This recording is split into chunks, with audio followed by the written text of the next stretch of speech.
Welcome to Peachtown, where the fruit is sweet but our heroine's life is a total mess. Our girl is out here grinding, making sure every peach is harvest ready. But honestly, she's already over it. The local staff is hunting for her and they aren't exactly being nice about it. Apparently, she's the town's resident fruitcake because she talks to the trees. Meet Xiaoen just lounging away while everyone else breaks a sweat. She's literally out here manifesting good vibes for her favorite fruit. Good little peaches, she says like a total weirdo. She's convinced they're A tier even if no one else agrees. Our nugget is in her own little world until bam. Reality comes crashing down in the form of a plastic crate to the face. Her friend Sixie is not having her lazy behavior today. Xiaoen claims she's measuring sweetness, but we all know she's just avoiding work. She even lugged a recliner up a hill just to gossip with a tree. She's determined to make this underperforming tree feel better about itself. Sixie calls her irresponsible, but Xiaoen just hits her with that hee am I energy. She's wondering who's lucky enough to eat these special peaches. But duty calls, and she's forced to make a delivery to the local bakery. Time to pedal through the scenic views of Peachtown. She's a local celebrity, or at least the local eccentric everyone knows. Inside the shop, a mysterious hottie is tying back his hair. This is Shi Xingyuan, and he's clearly the main course of this story. He's helping out with the coffee, looking way too good for bakery basement. Meanwhile, someone's shouting for our girl in the street. Xiaoen stops her bike, wondering who's ruining her peaceful ride. It's her friend Yunduo pulling up with the cutest little stowaways. Yunduo scolds her for not paying attention, but the kids are just happy to see her. They've got a little surprise for their favorite auntie. It's a gift, and Xiaoen is genuinely touched by the gesture. But then the mood shifts. Yunduo asks if she even remembers what day it is. Plot twist, it's our girl's birthday and she completely forgot. She claims she has no interest in celebrating, but we can see the sadness in those eyes. The kids think the gift is pretty, but they're definitely not ready for her thank you smooches. Yunduo heads off, leaving Xiaoen alone with her thoughts. She stands there humming a lonely tune on her big day. Then she opens the card and ouch, the kids want her to find a boyfriend ASAP. She tells herself today isn't special, trying to keep that icy exterior. She finally arrives at the bakery to drop off the goods. But the universe has other plans, and her delivery goes absolutely sideways. Everything starts moving in slow motion as the peaches fly everywhere. She calls out for help, and that's when the bakery's secret weapon steps in. Peaches are raining down, and our heroine is a total disaster zone. She's got a basket on her head and zero dignity left. But as she reaches out to grab a stray fruit, someone else's hand is already there. Suddenly, the day she thought was totally ordinary starts feeling very, very special. She finds herself locked in the arms of the most gorgeous man she's ever seen. Her heart does a total backflip as she realizes how close they are. She's frozen in absolute shock, staring into his eyes. He looks down at her, looking like a literal dream come true.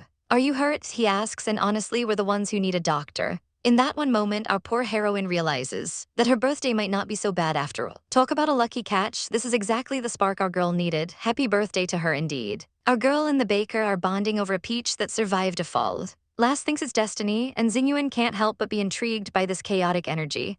The baker looks surprised as Lass treats the fruit like a holy relic. The cafe is empty, but the tension is already starting to simmer. Xingyuan tries to play it cool, but she's definitely watching Lass closely. She jokes that this peach must be the chosen one for surviving the drop. Lass leans in with a look that says she's totally charmed, but she's still shaking from whatever caffeine-fueled madness brought her here.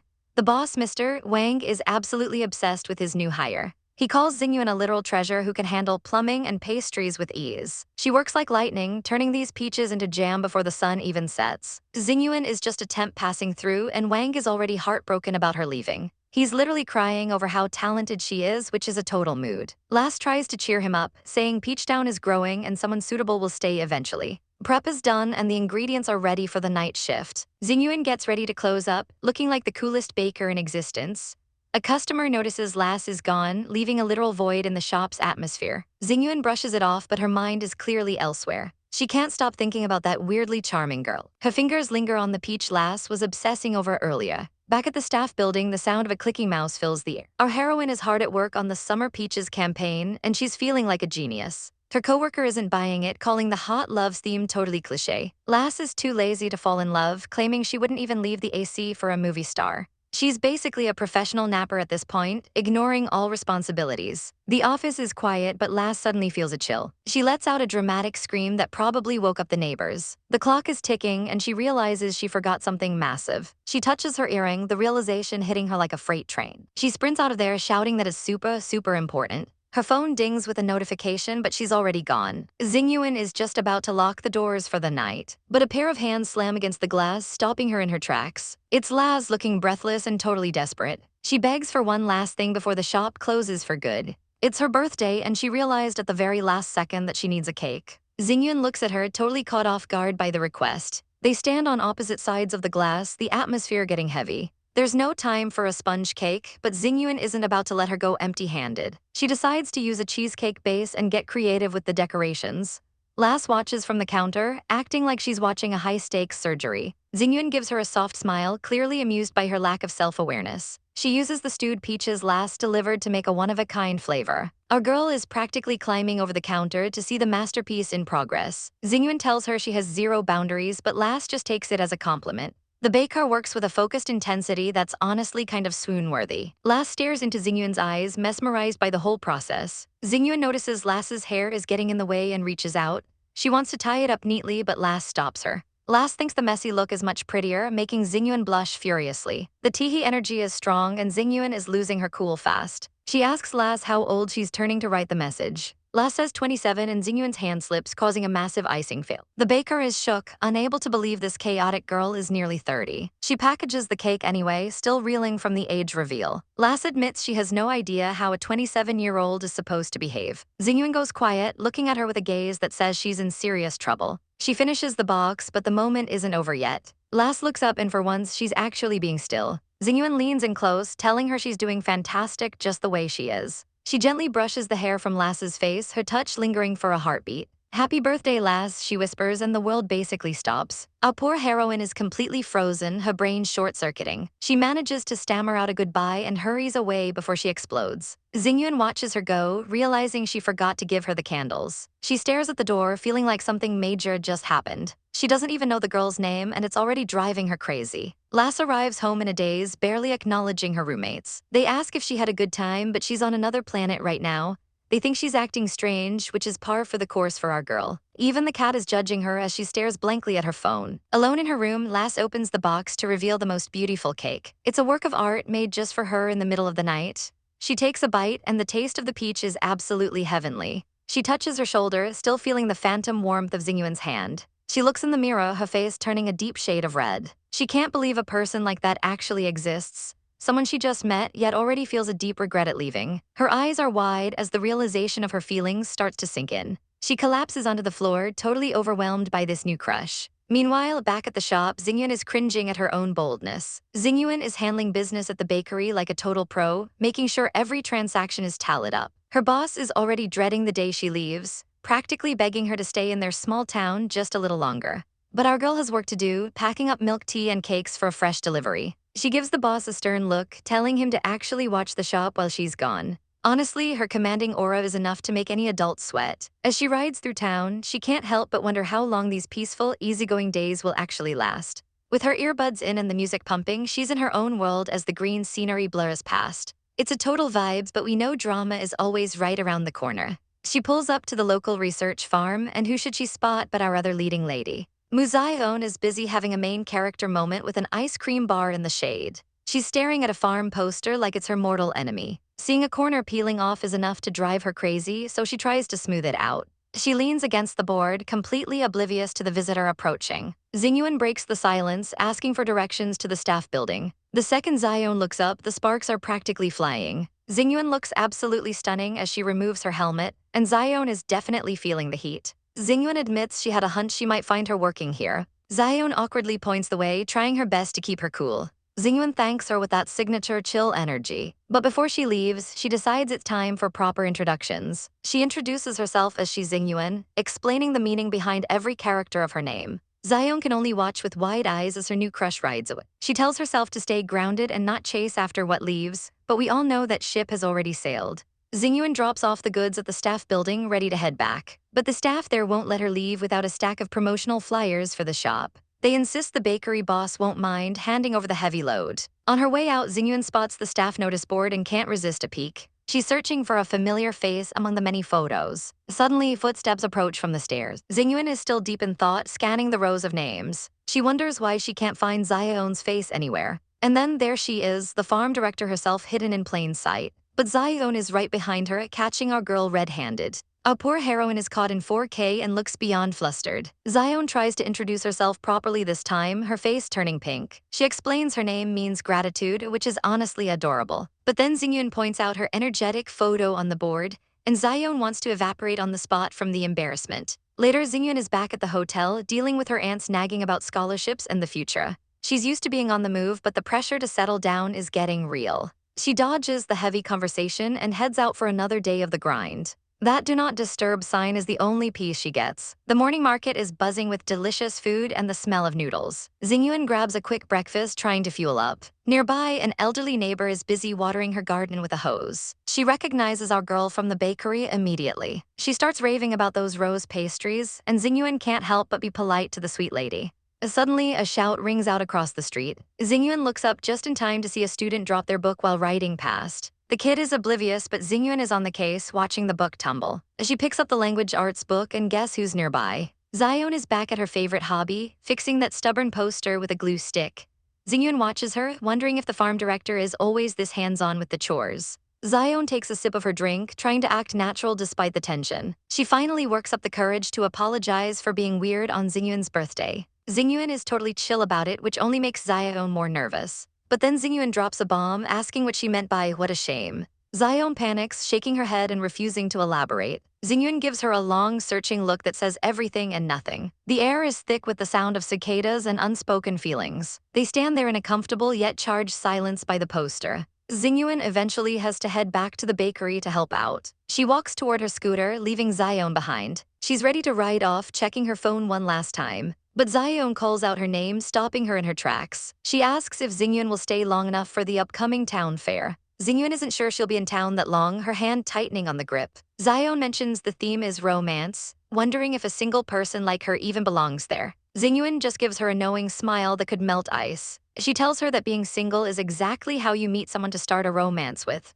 The music of their story is just beginning to play. As she rides away, the connection between them is undeniable, leaving Xiaoen staring after her. Back at the bakery, the morning rush is just getting started. Our girl Xingyuan is already grinding, even though her boss told her to take it easy after stocking inventory all night. Enter the boss's brother, Wang Fang, who clearly thinks he's a gift to women. He tries to lay on the charm with a "good morning, gorgeous," but our ice queen isn't even looking at him. She's busy pinning up posters for the town's upcoming fair. Xingyuan's internal commentary is already savage, calling the Season of Love theme crappy. Wang Fang keeps pushing his luck, asking her to be his date so they don't have to go alone. One look from Xingyuan sends literal murder vibes his way, making the poor guy back off faster than he arrived. The boss just laughs, saying Xingyuan could probably chuck him across the street with one hand. Suddenly, the mood shifts when Xingyuan asks about finding a place to rent in town. The boss is absolutely stoked that she's thinking of settling down for a bit. She mentions the fair and offers to help out more if they need the extra hands. Bossman is basically ready to adopt her at this point, promising to find her the perfect spot. He's even willing to subsidize her rent just to keep her around a few more months.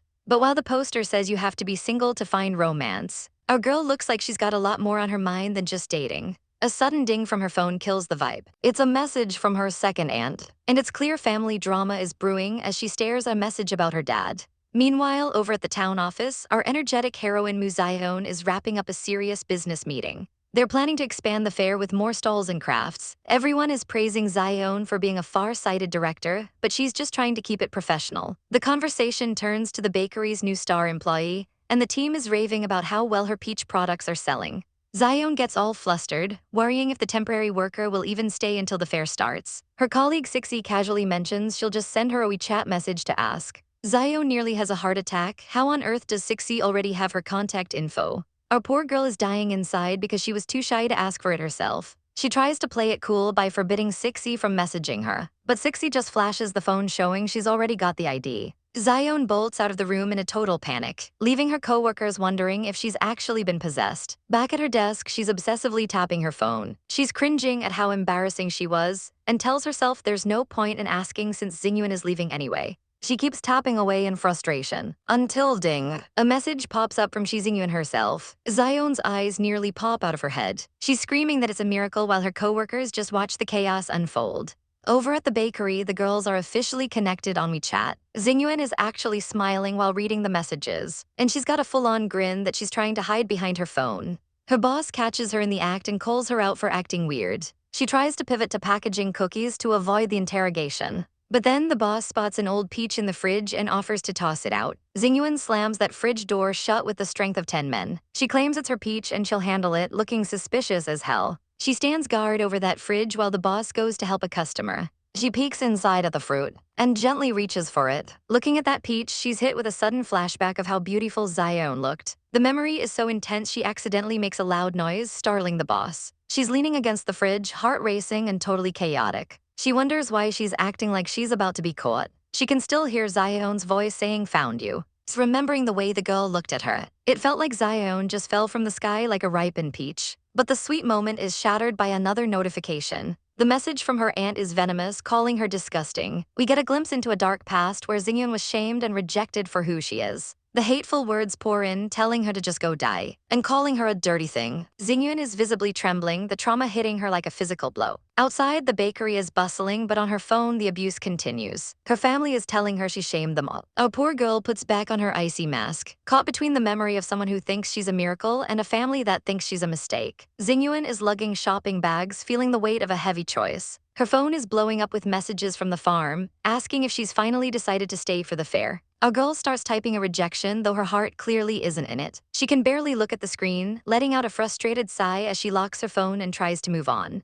She ducks into a shop to drop off an order, trying to keep her head down and avoid any drama. Inside, a customer is being nagged to attend the town fair. The girl, Xiaoen, just wants to do her own thing during summer break and avoid the heat. She's totally over the unsolicited life advice about finding a new partner to heal her heartache. Xingyuan keeps it professional, leaving the order by the door to avoid the chaos. But the shop owner, Wang, tells her not to move just yet. He looks up from his work, noticing the strange tension in the air. Xiaoen is deep in thought, wondering if Peachtown just isn't good enough for people to stay. Wang isn't having it, insisting that the town's quality isn't the problem. He looks at her with a knowing gaze, calling out her doubts. He finishes her nails with a stunning galaxy design, a tiny masterpiece on her fingertips. Nearby, Xingyuan's planet tattoo peeks out, a silent cosmic connection to the art. Xingyuan is busy packing up, lost in her own world and ready to vanish. Wang has to shout her name just to get her attention. She's totally spacing out until he introduces her to a potential new landlord. Meet Yunduo, an old hand at the local bank who knows everyone's business. She mentions a venture fund that could help Xingyuan open her own shop and finally dump her boss. It turns out the farm director, Mu Xiaoen, has been singing Xingyuan's praises to everyone who will listen. Suddenly, Xingyuan feels a presence. She can hear her everywhere. She looks up and there she is, the woman who's been on her mind. Xiaoen bursts in, immediately swarmed by adorable kids looking for hugs. Wang is already on the job, baking up a fresh batch of egg tarts for the group. Xiaoen sits down, bragging that she finally got the staff to agree to the fair. She proudly shows off her new nails, looking for a little validation. Our girl looks closely, admiring the detail. Yunduo isn't impressed, teasing her for being a sloppy leader in flip-flops with such showy nails. She warns Xiaoen that she's going to be the bad example at the next family reunion. Xiaoen pouts, insisting she'd rather be a bad example than a boring goody two-shoes. She's so dramatic, swearing she won't show off her nails ever again if they can't appreciate them. From the counter, Xingyuan watches the playful banter, feeling like an outsider looking in. The group starts planning a hot pot dinner, but Xingyuan remains the silent observer. She just can't take her eyes off Xiaoen. Yunduo leans in, noticing Xiaoen's hair has grown long enough to be itchy. Xiaoen brushes it off, but Yunduo's touch is a bit too lingering for comfort. It's a cozy, intimate moment that feels like a private world. Yunduo touches her hair softly, suggesting she grow it out. Xingyuan snips the ribbon on her package, finally breaking the spell. She apologizes for interrupting, but the conversation shifts back to her housing situation. Xiaoen is suddenly all ears as Yunduo offers up a vacant house. But Xingyuan shuts it down immediately, saying she's fine. Then she drops the bomb. She's leaving town at the end of the month. The room goes silent as Wang and the kids look absolutely betrayed. Xingyuan stands her ground, claiming something suddenly came up. The vibe is officially ruined, and even the egg tarts can't fix it.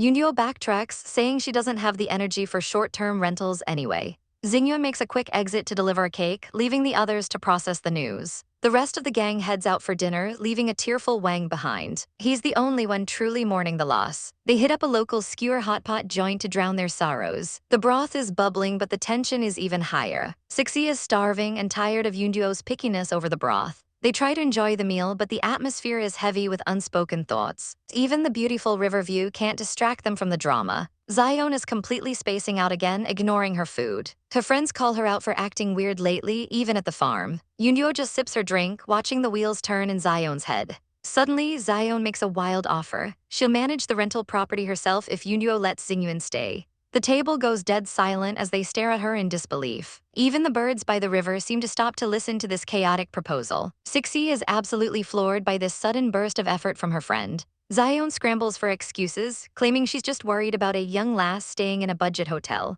She tries to play it cool, but she's fooling no one at this table. Yundio finally gives in, agreeing to the rental. But she notes that Xingyuan didn't seem that eager to find a place earlier. Xiaoen doesn't care about the details. She's already out of her seat, ready to deliver the news. Her friends tell her to just send a message, but Xiaoen is already halfway out the door. Sixi grumbles that Xingyuan never replies to her messages anyway. Xiaoen disappears into the night, leaving her dinner behind. Yundio is left impressed that Xiaoen actually finished a meal without leaving midway, mostly. The table is a mess of half-eaten food and confusion. Sixi is so baffled she suggests they hire an exorcist to fix whatever is wrong with our girl.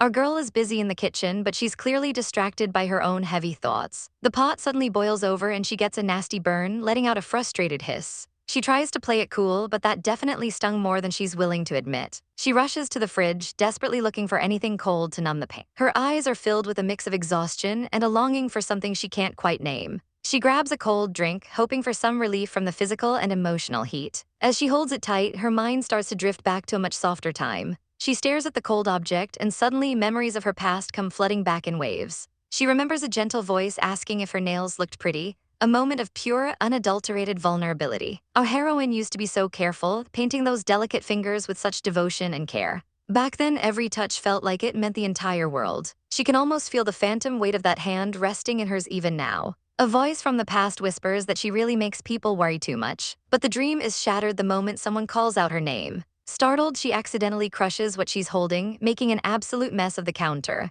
She gasps in pain as the liquid drips down her arm in the cold kitchen. It's not just the burn anymore. Her hand is a total disaster zone and her heart is racing. She winces, clutching her injured palm as the reality of her loneliness sinks. A quiet mumble escapes her lips as she tries to hold her composure together. With a frustrated thwack, she leans against the counter, completely spent. She's huffing, trying to catch her breath in the silence of the empty shop. "God damn it," she whispers, her eyes welling up with tears she refuses to let fall. Just then, a hand reaches out and grabs her wrist, stopping her spiral. Our girl freezes, her heart nearly jumping out of her chest from the shock. It's Shi Xingyuan, and she looks absolutely terrified for our poor heroine.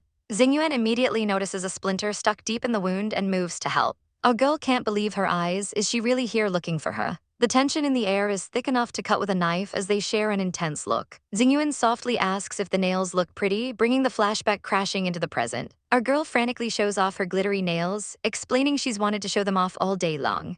She looks like a flustered, adorable mess, but she's never been more sincere. Xingyuan gently takes her hand, her touch sending electric shocks through our girl's entire system. She cradles the injured hand like it's made of the finest, most fragile porcelain. The intimacy is off the charts as their fingers slowly intertwine. Xingyuan whispers that they are indeed very pretty, and our girl can barely breathe. Our heroine finally snaps, admitting she has no idea what's happening to her, but she just desperately needed to see her. Every time they meet, it's like a beautiful, painful ache that she can't ignore. She pulls Xingyuan into a desperate, crushing hug, hiding her face in her shoulder to hide her tears. They stay like that on the floor, the rest of the world completely fading away into the background. Our girl holds on like she's afraid Xingyuan will disappear if she lets go for even a second. Xingyuan softly calls her name, wondering if she's actually fallen asleep in her arms. Our heroine tightens her grip for just a second longer, savoring the rare warmth. Suddenly, a loud cough breaks the spell, and they both scramble apart in a panicked blush. Our girl is blushing like crazy, apologizing for the sudden and chaotic outburst. She's a stuttering mess, worried she got Xingyuan's clothes dirty during the hug. Xingyuan just smiles, telling her it's totally fine and not to worry. But the mood is still heavy as they lock eyes again in the quiet shop. The silence between them is loud, filled with all the things they can't quite say out loud yet. Xingyuan pulls out a first aid kit, warning our girl that this part is definitely going to hurt. She tells her to bear with it, acting like the protective partner we all know she is deep down. As they work on the wound, our girl notices a fallen petal on the floor, symbolic of the moment. She nervously asks if she was being way too weird just now. Xingyuan just looks at her with those soft eyes and says she isn't weird enough. Xingyuan brings up the house, offering to help her rent it for as long as she needs. Our girl hesitates, worried about being a bother and making more work for her. But Xingyuan isn't taking no for an answer, telling her to just focus on being comfortable. She insists she isn't as unreliable as she might look to others. Our heroine watches her, clearly moved by the unexpected kindness being shown to her. As the night finally winds down, our girl prepares to leave the shop. Xingyuan insists on walking her home, even though she knows the town perfectly well. She admits she just wants to spend every last second seeing her off. Our girl blushes, asking if that's really okay with her. Xingyuan gives her a playful, sweet look, making our girl's heart do total backflips. She quickly tries to play it off like it's no big deal, but we see through you, girl. They walk out into the cool night air under a vast blanket of stars. The summer is almost over, but the atmosphere between them is just starting to heat up. Our heroine looks up at the sky, feeling a strange new sense of peace. The music in her ears talks about holding hands by the river, and the vibe is immaculate. It's such a romantic scene, it's almost criminal. Our girl admits she's never stayed in one single place for more than 2 months. Xingyuan wonders if she's just traveling on an itinerary or if there's a deeper reason. She admits she's just picky and finds it easier to stay in budget hotels. She usually realizes pretty quickly when a place just isn't right for her. But Xingyuan stops her in her tracks with a very serious question. She asks how she can ever know if a place is right if she's always so removed from it. They stand under the street lamp, the tension returning in full force between them. Our heroine looks away, feeling totally exposed by the raw truth of those words. A small knowing smile plays on her lips as she processes it. Summer has just begun, and for the first time, she might actually want to stay. They share one final, lingering look as the music swells. Xingyuan whispers a soft goodnight that lingers in the air. Our girl watches her walk away, her heart full of a hope she hasn't felt in a long, long time. Even though the little prince was lonely, he was lucky to have a world of his own. Our girl looks at the illustrations, feeling the heavy weight of the story's nostalgia. Her mom used to tell her to focus on being a good person, even if the world isn't always kind. She reminded her that the prince only returned because he couldn't forget his rose. Our heroine admits she likes foxes more, hoping to find her own companion one day. But a part of her is still terrified of being left behind. She wonders how she'll even know when she's finally found her place. Her mother promised that her fox will be the one who truly wants her to stay. Plant a tree when you find that place, she says with a gentle smile, and I'll use it to watch over you. It was a bittersweet promise that ended in a warm, lingering embrace. But that was all just a beautiful, painful dream. Xingyuan wakes up and the cold reality of her solitude hits her heart. She lies in her empty room, the silence of the morning feeling heavier than usual. She misses her mom, but the planets she's traveled to since then haven't been kind. From nasty bosses to judgmental coworkers, it feels like she's always being pushed out. Maybe it's her own fault for always running away at the first sign of trouble. She looks out the window, wondering if she's just destined to be a drifter. Opening the curtains, she prepares to face another day in Peachtown. She watches the town from above, her thoughts drifting to the girl who seems to trust everyone. Xiaoen is such a mystery to her. How can someone be so open and unafraid? Doesn't she worry about being hurt by the people around her? Meanwhile, out on the land, a heated argument is breaking out over property rights. This smug guy thinks he can just lease the land to a resort for a quick buck. He mocks the idea of an art gallery, claiming money is the only thing that matters. But his arrogance vanishes the second he spots a familiar face approaching. Our savage girl Xiaoen pulls up on her bike, looking absolutely done with his nonsense. The guy starts sweating bullets, realizing he's about to get a lecture or worse. She gives him a terrifyingly calm hess, and you know he's in deep trouble. He tries to make a pathetic excuse about just streaming for a friend. But Xiaoen isn't listening, she's busy hunting for the perfect weapon. She drags a massive branch out of the brush with pure chaotic energy. He screams for his life as the chase begins across the hills. She doesn't hold back, sending him running for his life while she thumps the ground behind him. After scaring him off, she's completely winded, joking that she just did 3 months of cardio. Her friend Sixie tries to talk sense into her about the potential income from a resort. But Xiaoen wants Peachtown to be more than just a tourist trap. She wants it to be a sanctuary where even the weirdest people can find a reason to stay. Her friend just laughs, calling her the weirdest one of all. It leaves them both wondering if people will actually find that reason here. Xingyuan watches from a distance, feeling a strange pull toward this community. She looks at the small band-aid on her hand, a tiny mark of her time spent here. Could these people really be the ones she's been looking for? She locks eyes with Xiaoen, and for a moment the world feels a little less lonely.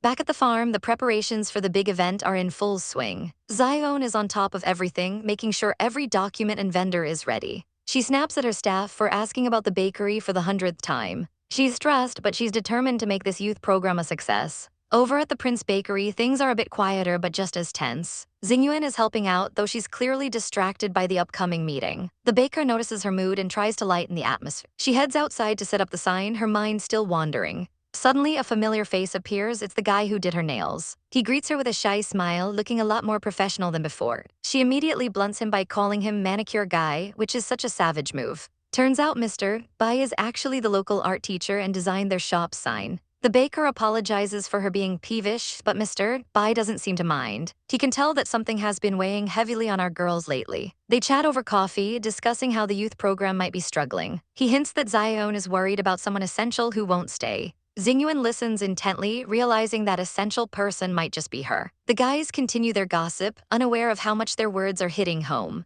Xingyuan is stunned to hear that Xiaoen considers her a talent worth 100 people. Soon the day of the meeting arrives, and the mountain is buzzing with activity. Business reps and locals are gathering, and the energy is absolutely electric. Xiaoen watches the crowd from the balcony, a soft smile on her face. She wonders if she's being too greedy by wanting everyone to stay forever. She spots Mr. by arriving and greets him warmly. But then her eyes widen as she sees someone she didn't expect. Xingyuan pulls up on her scooter, looking cool and collected despite the heat. Xiaoen can't hide her surprise. She's genuinely touched to see her here. Xingyuan takes a deep breath, ready to step out of her comfort zone. They lock eyes across the parking lot, a silent understanding passing between them. Our girl admits to herself that she's always isolated herself out of fear. She was so scared that no one would actually care if she stayed or left. But hearing that Xiaoen actually needs her has changed everything. She notices a small piece of a display has fallen off and moves to fix it. She's always been good at running, but this time she's running towards something. She rushes up the stairs, ignoring the greetings of the other attendees. Xiaoen meets her halfway, her face lighting up with pure joy. She reaches out and pulls Xingyuan right into the thick of the crowd. It's like she's finally bringing her into the world she's worked so hard to build.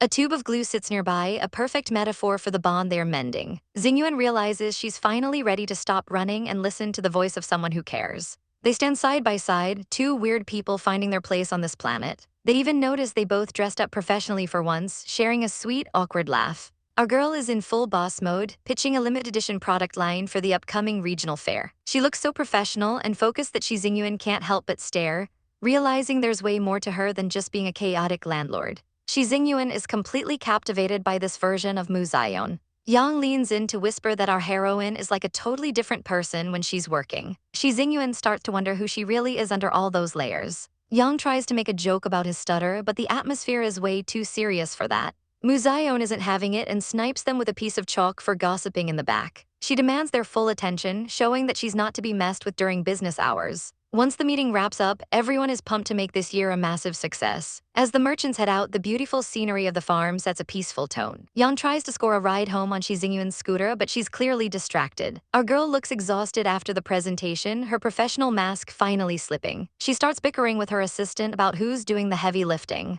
Seeing her struggle, Shi Xingyuan decides to stay behind and lend a hand. Mu Xiaoen happily takes the help and directs her to the reference room on the second floor. Shi Xingyuan grabs the documents, ready to be the useful hero our heroine needs. She enters the quiet room, surrounded by shelves of history and data. She asks where the boxes should go, trying to stay productive. But Mu Xiaoen is right there, hovering over her with very specific instructions. She explains how to sort the posters and pamphlets, looking way too cool while doing it.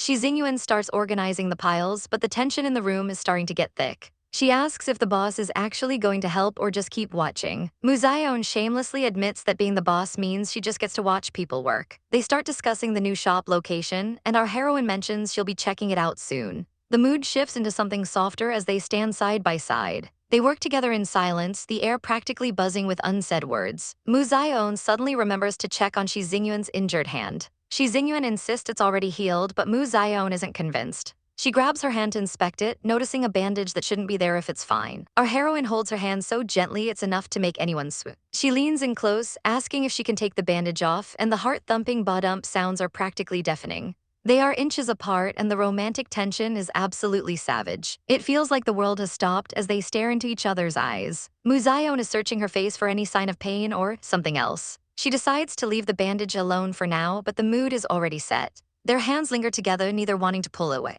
It's a moment of pure, raw connection between the two. Shi Xingyuan looks like she's about to lose it from the proximity. Suddenly, she pulls our girl into a tight, desperate hug. Mu Xiaoen is caught completely off guard by the sudden burst of affection. She's totally confused, wondering what's going on in the baker's head. They stay like that, the air thick with emotion. Shi Xingyuan lets out a shaky breath, clearly overwhelmed by her feelings. She leans her head down, seeking comfort in our heroine's presence. When asked why she's hugging her, she claims that hugs are just good for your health. Smooth move. Mu Xiaoen's heart is racing, and she can't hide her flustered reaction. They stay locked in that embrace while the sun sets, creating a picture-perfect dramatic scene. But of course, the romance is killed instantly when someone screams that there's an emergency. A massive order came in, and they need to fill 3 trucks with fresh fruit by the end of the day or they're doomed. Everyone is panicking because they don't have enough stock or people to pick it. Our girl stays calm and tells everyone not to panic, proving she's a natural leader. She starts barking orders, calling in every private farmer in the area. She even mobilizes the local car club to help transport the goods. Talk about resourcefulness. She puts Yang and Sixi in charge of the main farm picking, moving with insane efficiency.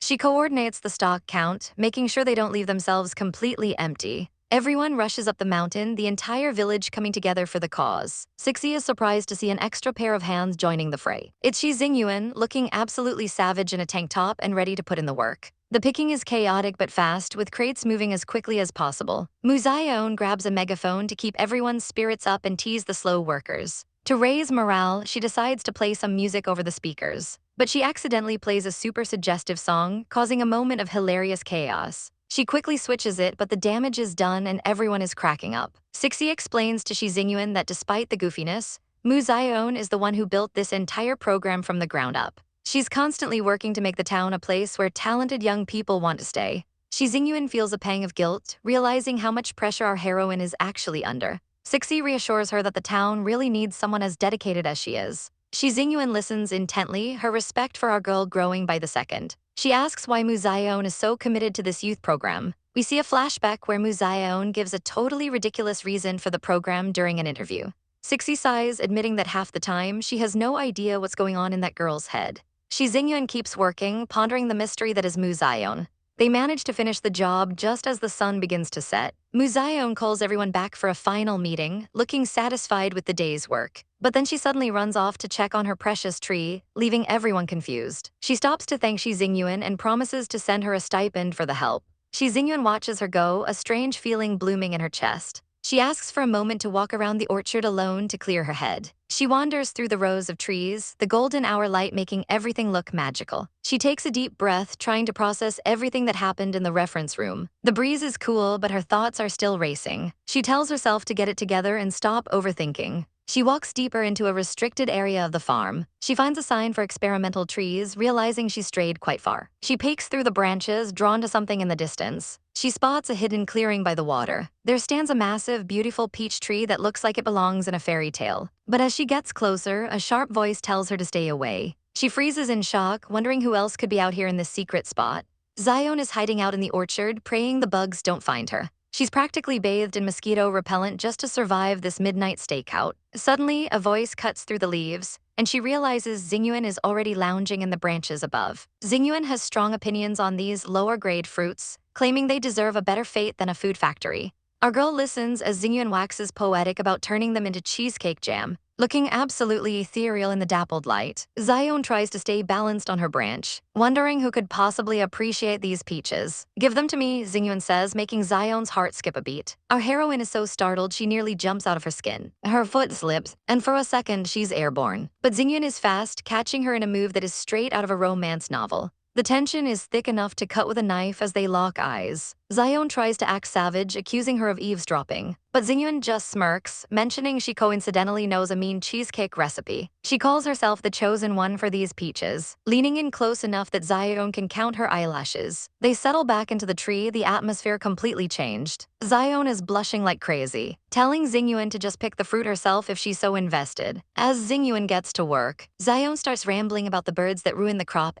She swears it's the same bird every time, looking totally adorable in her frustration. Xingyuan plays along, theorizing about bird grudges, while Xiaoen just swoons internally at how cool her companion looks. They share a quiet, soft moment under the setting sun, Xiaoen finally letting out a genuine giggle. But of course, our girl is a walking disaster and almost tumbles again. Xingyuan has to haul her back, scolding her for being so reckless on a weak branch. They end up inches apart again, Xingyuan pointing out that the tree just needs a little professional TLC. Her hand brushes against Xiaoen, and before she knows it, Xingyuan is squishing her cheeks. The mood shifts from playful to intense in a heartbeat. Xingyuan whispers that it's okay for this tree and maybe some people to be something else. Xiaoen can only stare, completely captivated. Her brain is melting, her pulse racing as Xingyuan's gaze lingers on her lips. Suddenly, Xingyuan pulls her into a tight embrace. "Do you want to hug me again?" she whispers. And the answer is written all over Xiaoen's face. The world fades away as they finally lean in, sharing a kiss that feels like destiny under the old peach tree. Under the moonlight, the kiss deepens. Every breath is heavy with emotion, as they lose themselves in each other. Xiaoen's shoes are forgotten in the grass, the only sound the chirping of crickets and their racing hearts. It's passionate, desperate, and everything they've been building toward. Xingyuan's touch is electric, and Xiaoen is literally on her tiptoes to get closer. When they finally break apart, they're both left breathless and dazed. The silence is heavy, Xingyuan looking at her with an intensity that makes Xiaoen tremble. Our girl is a blushing mess, her heart still thumping against her ribs. Xingyuan gently asks if she's okay, but Xiaoen is still processing the fact that her crush just rocked her world. Then reality hits her like a freight train. She realizes she is catastrophically late for her meeting. She scrambles for her shoe and bolts down the hill. She takes a massive tumble, but doesn't even stop to check for bruises. She's screaming about the meeting, leaving a very flustered Xingyuan alone in the moonlight. Poor Xingyuan is left standing there wondering what just happened. The night remains still, but the air is definitely different now. Sixy is screaming about the crate of peaches left out all night, while Xiaoen is staring at her laptop with the most love-struck expression in history. She's looking at romance articles when a coworker tries to snap her out of it. Xiaoen is having full-blown flashbacks of the kiss, her face turning a shade of red that shouldn't be humanly possible. She panics and starts chugging water to cool down, nearly choking in the process. Her coworker asks about the peaches being soft, which triggers another spicy memory for our girl. She remembers the soft press of Xingyuan's lips, the way the world seemed to stop. Every detail is burned into her mind, the heat of the moment making her dizzy all over again. It was perfect, and she can still feel the ghost of that kiss. She's staring at her own hands, replaying the touch. She's a total wreck, staring at the ceiling in bed, touching her lips and wondering if Xiaoen actually liked it. She's convinced she scared her off, letting out a frustrated scream into her pillow. When she hears the peaches are being delivered, she loses the ability to speak. She starts stuttering like a broken record, much to her friend's amusement. Her friend literally calls for spiritual help because these two are absolutely hopeless. Our girl Sixy is tasked with a peach delivery, but she's clearly distracted by her own racing thoughts. She peeks through the door, her heart doing backflips as she spots her crush. One look at the person outside, and she's already blushing like a total tomato. There she is, Xingyuan, looking like a literal dream through the swaying leaves. Sixy tries to play it cool, but her colleague calls her out for stalling immediately. She's a chaotic mess, clutching those peaches like her entire life depends on it. At first, she tries to bail, claiming she absolutely doesn't want to go through with the delivery. But the temptation to see her favorite person is too strong, and she does a total 180 in seconds. She snaps at her friend to hide the nerves, being a total savage for no reason at all. Then she's handed a sign-up sheet that needs a very special signature. It's for the upcoming culture fair, and the target is none other than our ice queen Xingyuan. Sixy takes one look at the ID photo on the form and completely loses her mind. Seriously, how can someone look this majestic and elegant in a government ID photo? Our poor heroine is officially malfunctioning from the sheer beauty. She lets out a silent scream of pure panic as she realizes she actually has to talk to her. Meanwhile, over at the bakery, things are moving at a much slower, heavier pace. Xingyuan is looking out the window, serving main character energy without even trying. Her boss, Mr. Wang, calls her over to handle a pesky fly because she has the steadiest hands in town. But she seems completely out of it, lost in the weight of her own dark thoughts. Suddenly, the bell rings and Sixy arrives with the delivery, startling her out of her trance. Sixy tries to keep it professional, asking if she received her volunteer stipend. Xingyuan gives a soft thanks, and for a second, the tension in the air is palpable. She signs the form, her every movement elegant enough to make Sixy swoon on the spot. As Sixy prepares to head out, Mr. Wang tries to bribe her with a fresh egg tart. But the conversation quickly turns to the other girl, Xiaoen, who's been acting incredibly strange lately. Sixy stops in her tracks, confused by the sudden change in the atmosphere. Xingyuan asks why Xiaoen didn't come herself, her hidden worry finally starting to show. She's genuinely concerned that her only friend might be feeling under the weather. Sixy reveals that Xiaoen was all set to come until she suddenly screamed about a pervert and bailed. Which is super weird because Xiaoen is the type of girl to beat a pervert into the ground. Now she's locked herself in her office, probably fighting trolls on the internet again. But Sixy admits that something has been getting Xiaoen seriously worked up lately. Even the smallest things seem to trigger a weird defensive reaction from her. They note that Xingyuan used to be the normal one, but now everyone is a chaotic mess. Mr. Wang wonders if the whole town has been possessed by some weird drama spirit. He tells Sixy she needs a head check, but the real breakdown is happening right next to them. Xingyuan slams the peach crate down, her composure finally snapping under the pressure. She's trembling, the guilt from her secret past finally catching up to her. She's convinced that everyone is going to hate her once the truth of her identity comes out. Her hands shake as she grips the counter, barely holding back the tears. The buzzing of a fly is the only sound in her spiraling world. She looks absolutely devastated, sweat beads rolling down her face as she panics. The fly lands on a peach, mocking her inability to even handle a simple task. She whispers that this misery is exactly what she deserves for her mistakes. In a fit of self-loathing, she shoves the crate right off the table. The loud thump echoes through the bakery, leaving everyone in total shock. She collapses to the floor among the bruised fruit, a total emotional wreck. She truly believes she's a monster who is beyond any form of forgiveness. Later on, Xiaoen is back at work, looking completely drained of all her inspiration. Her friend Hua gives her a savage smack on the back to wake her up from her daze. Xiaoen freezes when she hears the news that Xingyuan actually fainted at the bakery. Sixi explains it was just low blood sugar, but the worry in the air is thick. Xiaoen looks incredibly guilty, knowing she's been avoiding her friend when she needed her most. Back at the bakery, Xingyuan is forced to sit down and eat a piece of cake to recover. Mr. Wang lectures her about taking care of herself and carrying candy for emergencies. Xingyuan apologizes again, feeling pathetic for not even being able to kill a fly. She looks so small and broken, her usual stoic mask completely shattered. She feels like a failure who can't manage the simplest parts of a normal life. Mr. Wang lets out a heavy sigh, seeing right through her defensive walls. He asks her straight up if she's planning on running away from the town again. He tells her she can't just turn tail and hide every time things get a little hard. She tries to argue that she isn't even that important to the people here. He calls her a little hellion, his voice softening with genuine fatherly care. He gives her a firm pat on the head, treating her like family. He insists that staying and facing the fair is important for her own soul. He admits she's way too hard on herself compared to other kids her age. Usually, people her age are reckless and annoying, and he expects that from them. He tells her that hiring her was one of the best decisions he ever made as a boss. But he wonders who hurt her so badly that she's this scared of making a single mistake. He gently reminds her that it's okay for people to mess up sometimes. What matters is not running away to a new place to try and start. Xingyuan listens in silence, her cold heart finally beginning to thaw. She looks at the wall of notes, realizing she actually has a place where she belongs. She touches a small peach sticker, wondering what she'd actually miss if she vanished. Mr. Wang watches her, hoping his words finally reached her through the gloom. He tells her she won't know what she's missing until she actually chooses to stay. He officially forbids her from running away, and she finally gives in and agrees. He gives her another savage smack on the back to seal the deal and move on. Xingyuan is left reeling from the impact, but for the first time she feels a tiny bit of hope. Night falls and Xiaoen finally finishes her long shift at the grocer. She walks home alone, lost in thought as she stares at a peach in her hand. Her hands are still shaky, the weight of her feelings for Xingyuan still heavy. Meanwhile, Mr. Wang is finally closing up the bakery for the night. He puts the sign away, satisfied with the progress he made with his employee. As Xiaoen walks up the stairs, she accidentally fumbles her wallet. She gasps as she watches it slip right through her clumsy fingers. It hits the concrete with a loud thud that echoes in the quiet night. It bounces down the steps, moving further and further away from her. She reaches out to grab it, but someone else is already there to catch it.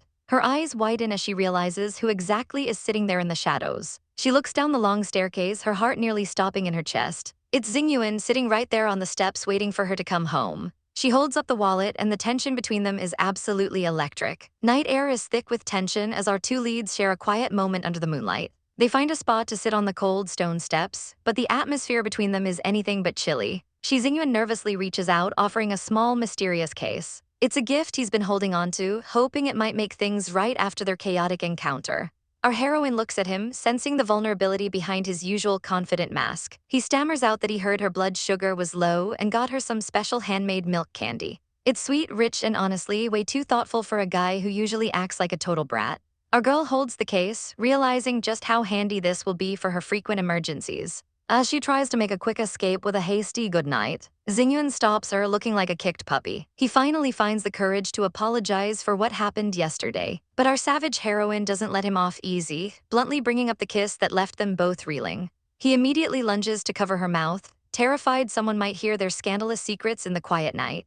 The poor guy is blushing harder than a sunset, barely able to contain his own racing heart. He admits he's been working hard to control the crazy thoughts he has about her. Trembling, he begs her not to hate him because he simply can't stand being loathed by her. Our girl's heart softens as she realizes he's actually being sincere for once. She looks him dead in the eye and drops a bombshell. It felt great, and she was on the same wavelength the whole time. In fact, she confesses that she might have been the one with the crazy thoughts first. "How could I possibly hate you?" she whispers, leaving him absolutely stunned. But then she tries to pivot to being good friends, which is the ultimate emotional whiplash. She tries to run for it, but Xingyuan isn't letting her escape the conversation that easily. He pins her against the wall with a savage look in his eyes, demanding to know exactly what they are now. She stammers that she can't, and he assumes it's because he's a guy. Nope, she shouts that he's too little and we aren't talking about his height. She realized he's only 19, a literal child in her eyes compared to her 27 years. She's got morals and doesn't want to be a perverted cougar chasing someone the same age as her grandnephew. Poor Wang Feng is somewhere brushing his teeth, unaware he's being used as a benchmark for moron energy. Xingyuan argues that he's legally an adult, but she's not buying it for a second. They get into a does too, does not argument that's more petty than a playground fight. Eventually, the absurdity of it all hits Xingyuan and he bursts into a fit of uncontrollable laughter. He falls onto the steps, laughing so hard he's practically in tears. Our girl thinks he's having a medical emergency, but he just thinks she's way too cute.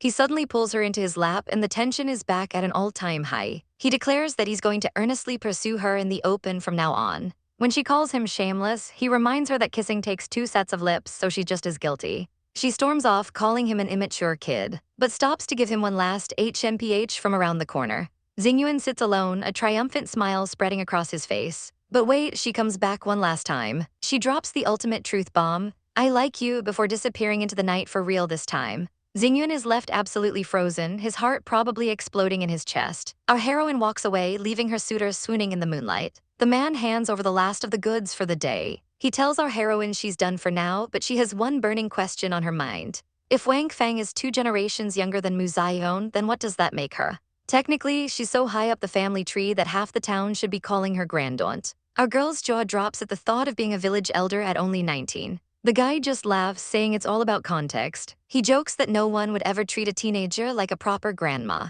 But as she zooms away, he realizes he might have just insulted her pride. She rides off into the sunset, trying to shake off the weird family dynamic. Later, we find her cooling off with some snacks under a tree. The cicadas are screaming, and the summer heat is absolutely savage. Our girl is trying to relax, but the volunteers around her are struggling to keep up. One of them is getting roasted for his terrible painting skills. She joins the conversation, still obsessed with her own maturity. She insists that a 19-year-old should be focusing on school, not romance. Her friend thinks being brave at that age is a good thing, but she's not buying it. She claims her 8 years of extra life experience makes her a seasoned pro. Grandma Lai just smiles, watching our girl act like a mature woman while eating pineapple. Suddenly, a delivery of milk tea arrives for the crew. It turns out the local beauty, Shi Xingyuan, dropped them off before speeding away. Our heroine freezes, her mature facade crumbling instantly. She looks like she's having a total internal crisis over a simple drink. She tries to distract herself by loading garbage into the truck, but she nearly jumps out of her skin when she sees a pair of legs sticking out from under a car. It's Shi Xingyuan, and she's looking like a total badass mechanic. She explains the driver broke down and she decided to fix it herself. The driver is beyond grateful as he hops back in to continue his deliveries. As Shi Xingyuan prepares to leave, our girl notices something. She points out a smudge of oil right on the beauty's forehead. Shi Xingyuan leans in dangerously close, making our heroine's heart skip a beat.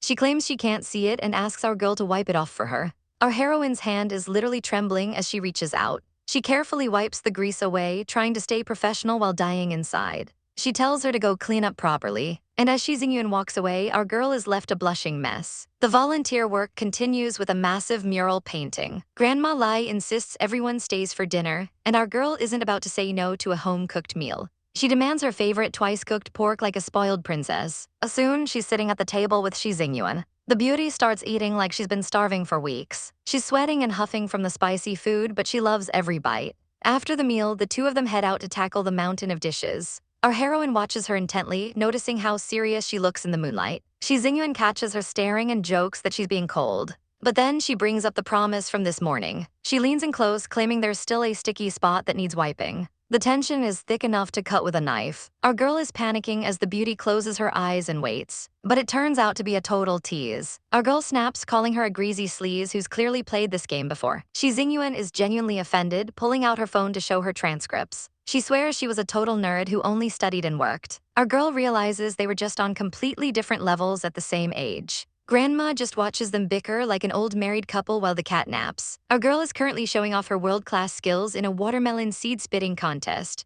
She's feeling incredibly smug about her victory while perched on the wall. Xingyuan just laughs, admitting that everyone truly has their own unique talents. But the vibe shifts when he starts teasing her about what kind of chaos she was causing back when she was 19. She immediately shuts that down, refusing to give him any ammunition from her delinquent past. He starts guessing wildly, wondering if she was a total rebel or a high school dropout.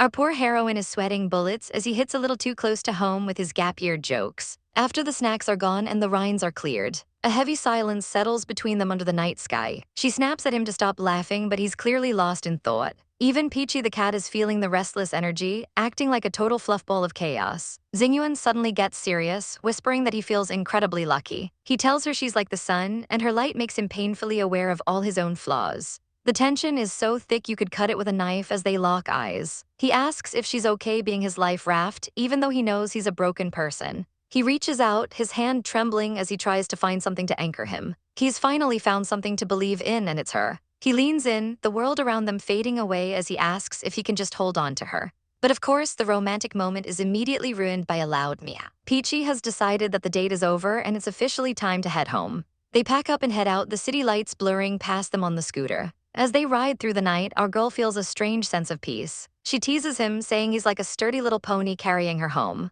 She thinks back to her 19-year-old self and how far she's come. She whispers that if he wants to win her over, he better do it properly. He just tells her not to fall asleep or she'll tumble right off the bike. The wind rustles through the trees, and she drifts into a dream of dandelions and endless blue skies. In her dream, she sees a younger version of him sitting dangerously close to the water's edge. He's crying again, looking so small and vulnerable. She approaches him through the grass, her heart aching for the boy he used to be. She pulls him into a warm, protective hug. She promises him that she's right here and she's not going anywhere. The dream feels so real, the warmth of his body pressing against hers. She holds him tighter, wanting to shield him from everything. But the dream starts to dissolve like water, sinking into the depths of her subconscious. She wakes up with a start, covered in a cold sweat. She hides under the covers for a moment, trying to shake off the intensity of the vision. A ding from her phone reveals a message from him, asking her to help check out a new apartment. Soon they are standing in front of a sleek loft apartment building. Xingyuan is checking his phone, but his expression is dark. He's getting toxic texts from his aunt, demanding he respect his elders and obey his father.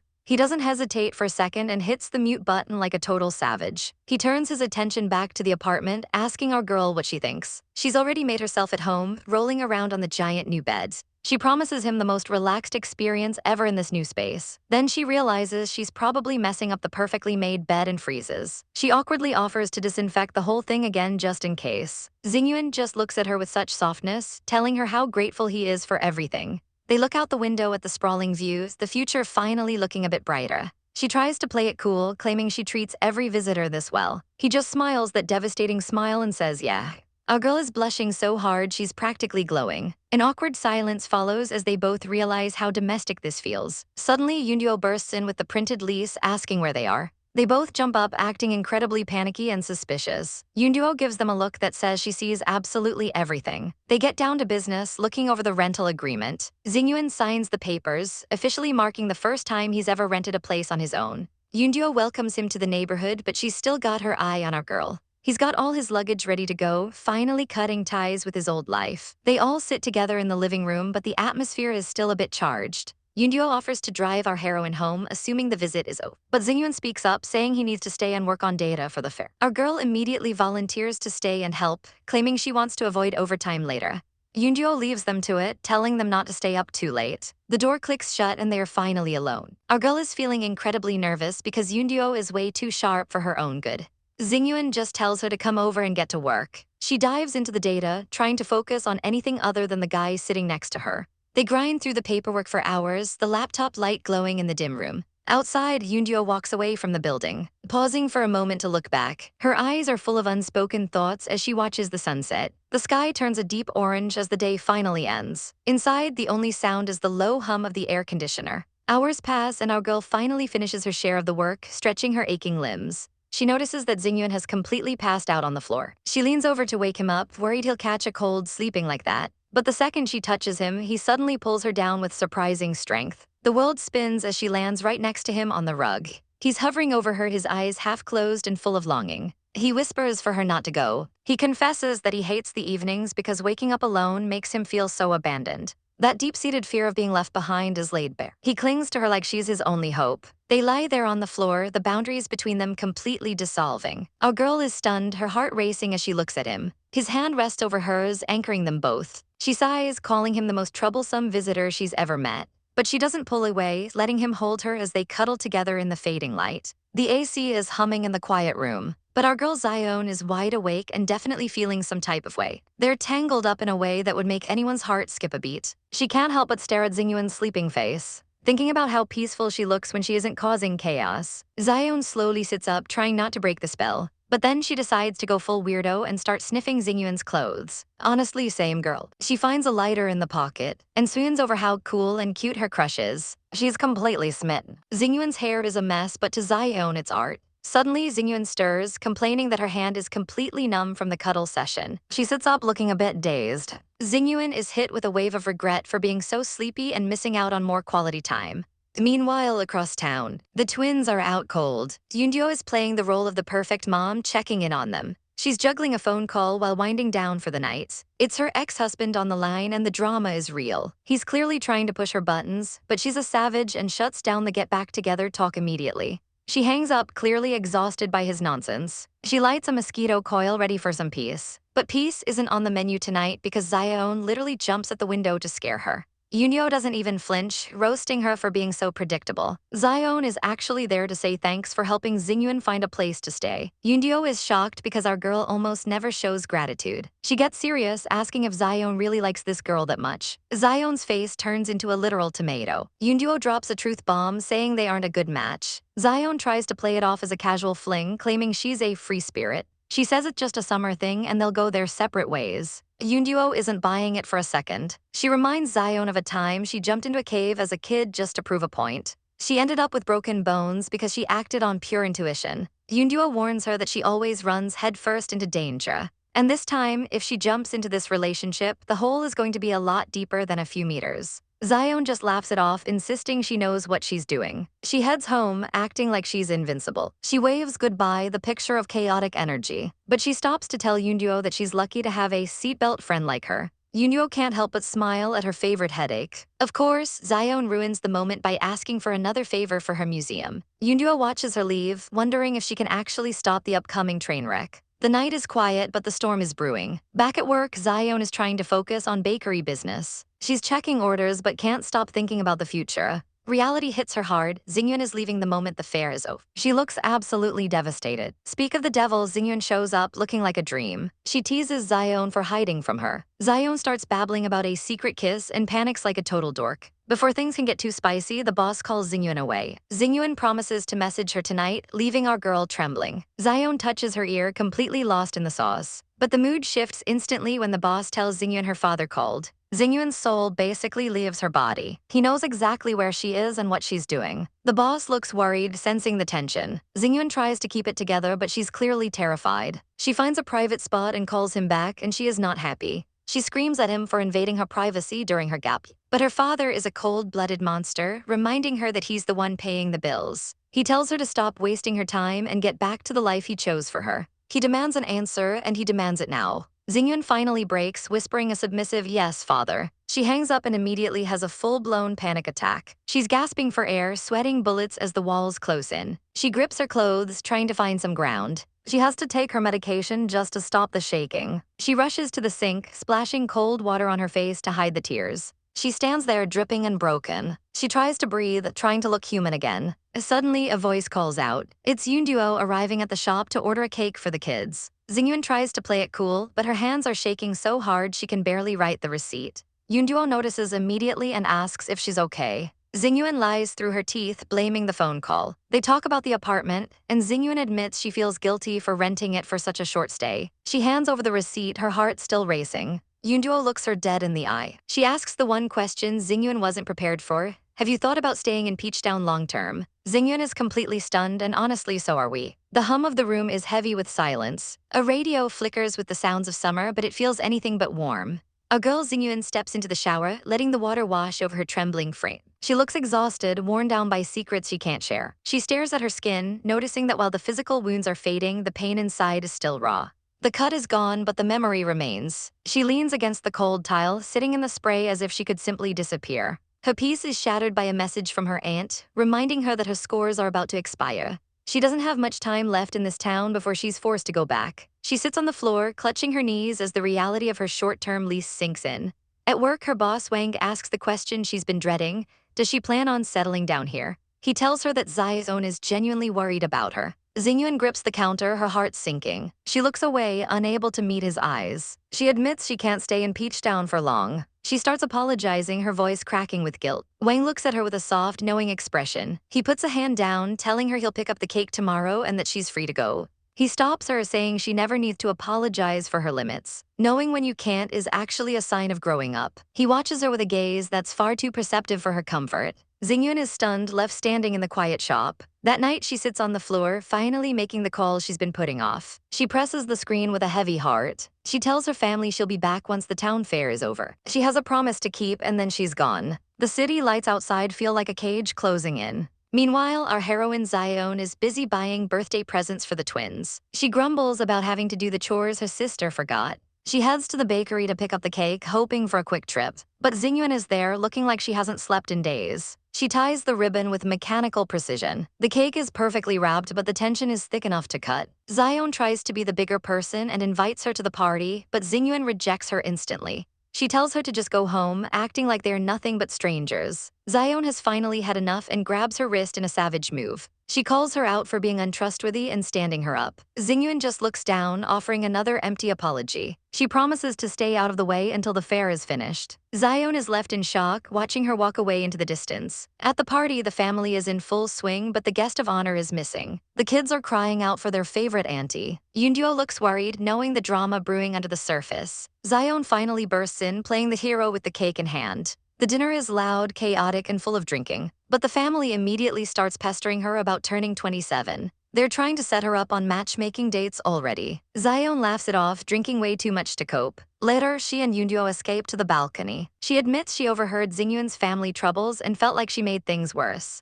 She looks like she's seen a ghost, realizing she might have pushed too hard. Yunduo laughs at how devious the whole situation is. She asks why Xiaoen keeps scaring the poor girl. As the bug zapper pops in the background, Xiaoen admits she just wants to protect her. She looks at the sunset, feeling a deep hollow ache. She asks Yunduo if she ever feels like the whole world has abandoned her at night. She can't stop thinking about the sadness in Xingyuan's eyes. The idea of being a life raft doesn't make sense, yet she can't let it go.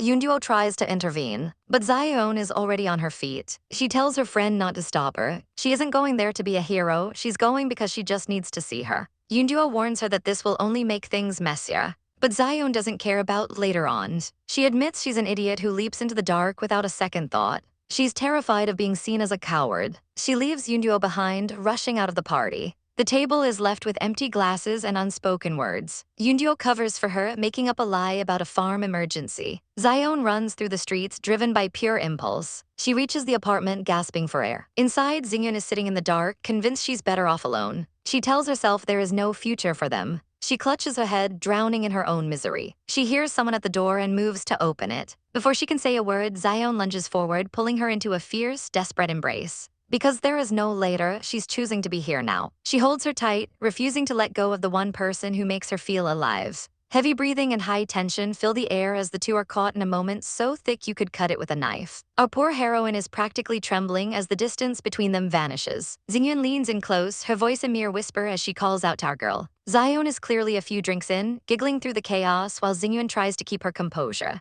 But things take a sharp turn when Xingyuan tries to get serious, and our girl straight up refuses to listen.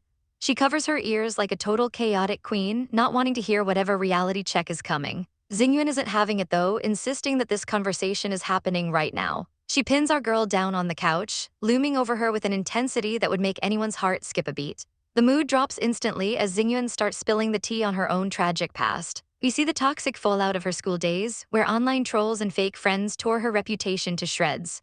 Her father was the absolute worst, delivering a cold ultimatum that would break anyone's spirit. He basically told her to pack her bags, prove she's not a stain on the family, and never come back. We see her alone, packing her entire life into a suitcase while feeling like a total outcast. She was treated like a debt that needed to be paid off, all because of her family's obsession with their image. Back in the present, the tears start flowing as Xingyuan wishes they had met under better circumstances. She feels like she's already sold her soul and her future just to survive. But our girl Xiaoen isn't letting her drown in self-pity, declaring that she's done caring about age gaps or the later on. She tells Xingyuan to stop worrying about the future and just look at what's happening right now. They're on equal ground now, even if it's just for one fleeting summer. Xiaoen promises to be her life raft in this storm. She gets bold, straddling Xingyuan and making it clear she's not backing down. Xiaoen admits that she's starting to overthink things too, because the stakes are getting way too high. There's a heavy silence as they both realize how deep they've fallen. Xiaoen confesses that the idea of a future used to scare her, but now it's all she can think about. She looks at Xingyuan with so much vulnerability, realizing her feelings are way deeper than she ever imagined. She calls out to her, admitting that Xingyuan isn't just a life raft anymore, she's the entire destination. Our girl is finally being 100% sincere about how much she wants this. Xingyuan listens, her heart breaking as Xiaoen admits she used to be selfish in her pursuit. Xiaoen realized that liking someone this much means you can't just walk away without responsibility. She wants to rebel and be free, but she feels trapped by her own limitations. Xingyuan covers her eyes, overwhelmed by the fact that there are just some things she can't do yet. She's still terrified of her father and feels like she was trying to play it safe with low stakes. She apologizes, her voice trembling as she admits she can't reach Xiaoen's island just yet. She's stuck, unable to swim to the one person she actually wants. Xiaoen scoffs, calling her a total little kid for being so dramatic. She calls the whole pushing you away because I like you move incredibly juvenile. She refuses to buy into the self-sacrificing act. Xiaoen starts gathering her things, clearly done with the games. She points out that Xingyuan is so busy predicting a later on that she can't even see the person standing right in front of her. She calls her smart but absolutely stupid for letting this go.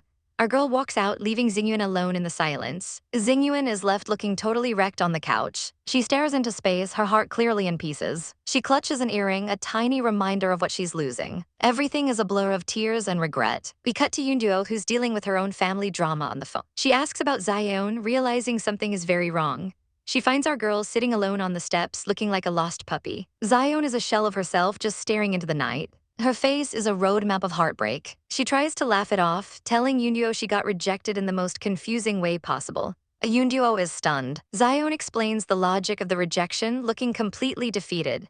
Yunduo asks what else Xingyuan could have possibly done. Xiaoen admits she's the one being selfish for wanting something so pure. We see Xingyuan in her zone, while Xiaoen's inner monologue calls herself an asshole for blaming her. She was scared of Xingyuan's sincerity because she didn't know how to handle something so real. She realizes she deserved to be rejected because she couldn't face the truth. She even admits she hates herself in this moment. We flash back to their childhood, where young Yunduo was getting scolded for putting Xiaoen in danger. Little Xiaoen only followed them because she was lonely and neglected. Yunduo was told she had to protect Xiaoen forever. The parents argue about whether they're spoiling their non-biological daughter. It turns out Xiaoen was adopted at age 2 and doesn't even remember. The mom is desperate for her to never find out. We see Yunduo listening in, realizing the weight of the secret. In the past, Yunduo finds little Xiaoen crying. The mom tries to give her medicine, but only Yunduo can get through to her. Yunduo steps in with eggs and milk to help her grow. She takes charge, making sure the little one takes her meds. Little Xiaoen is a total mess, but Yunduo makes sure she swallows the pill. As a reward, she gives her a single candy. Little Xiaoen claims it doesn't hurt, but she's clearly lying. She puts on a brave face, admitting she just hates being alone. She begs Yunduo not to hate her.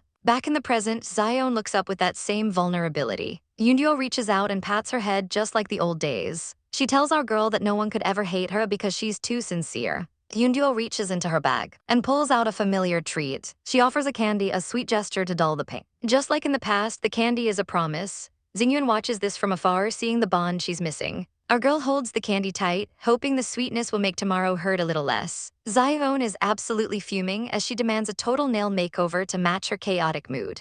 Our girl is convinced her dignity is in shambles after that brutal rejection, and she's taking it out on her poor nail tech. She's certain that after that drama, the object of her frustration won't even dare to show up for the prep meeting. She's leaning hard into her villain era, claiming she absolutely hates dealing with immature kids. The drill whirs as she prepares to erase every trace of the past few days. But plot twist, Xingyuan is actually already at work, being the model employee and hauling boxes like nothing happened. The coworkers are losing their minds that she didn't just run away in shame. Instead, she's being a total saint, helping everyone and refusing to let the awkwardness stop her grind. Xiaoen spots her, and you can practically see the internal screaming behind those eyes. The boss tries to keep things professional, asking Xingyuan to present her latest ideas. Our girl has done her homework, pitching misting systems to keep the fair attendees from melting in the heat. The boss is totally sold on the plan, and the savings are just the cherry on top. As the meeting breaks, everyone is swarming Xingyuan for design help, making Xiaoen feel like a total outsider. But then the boss calls her out in front of everyone. She demands Xingyuan follow her, and the tension is thick enough to cut with a knife.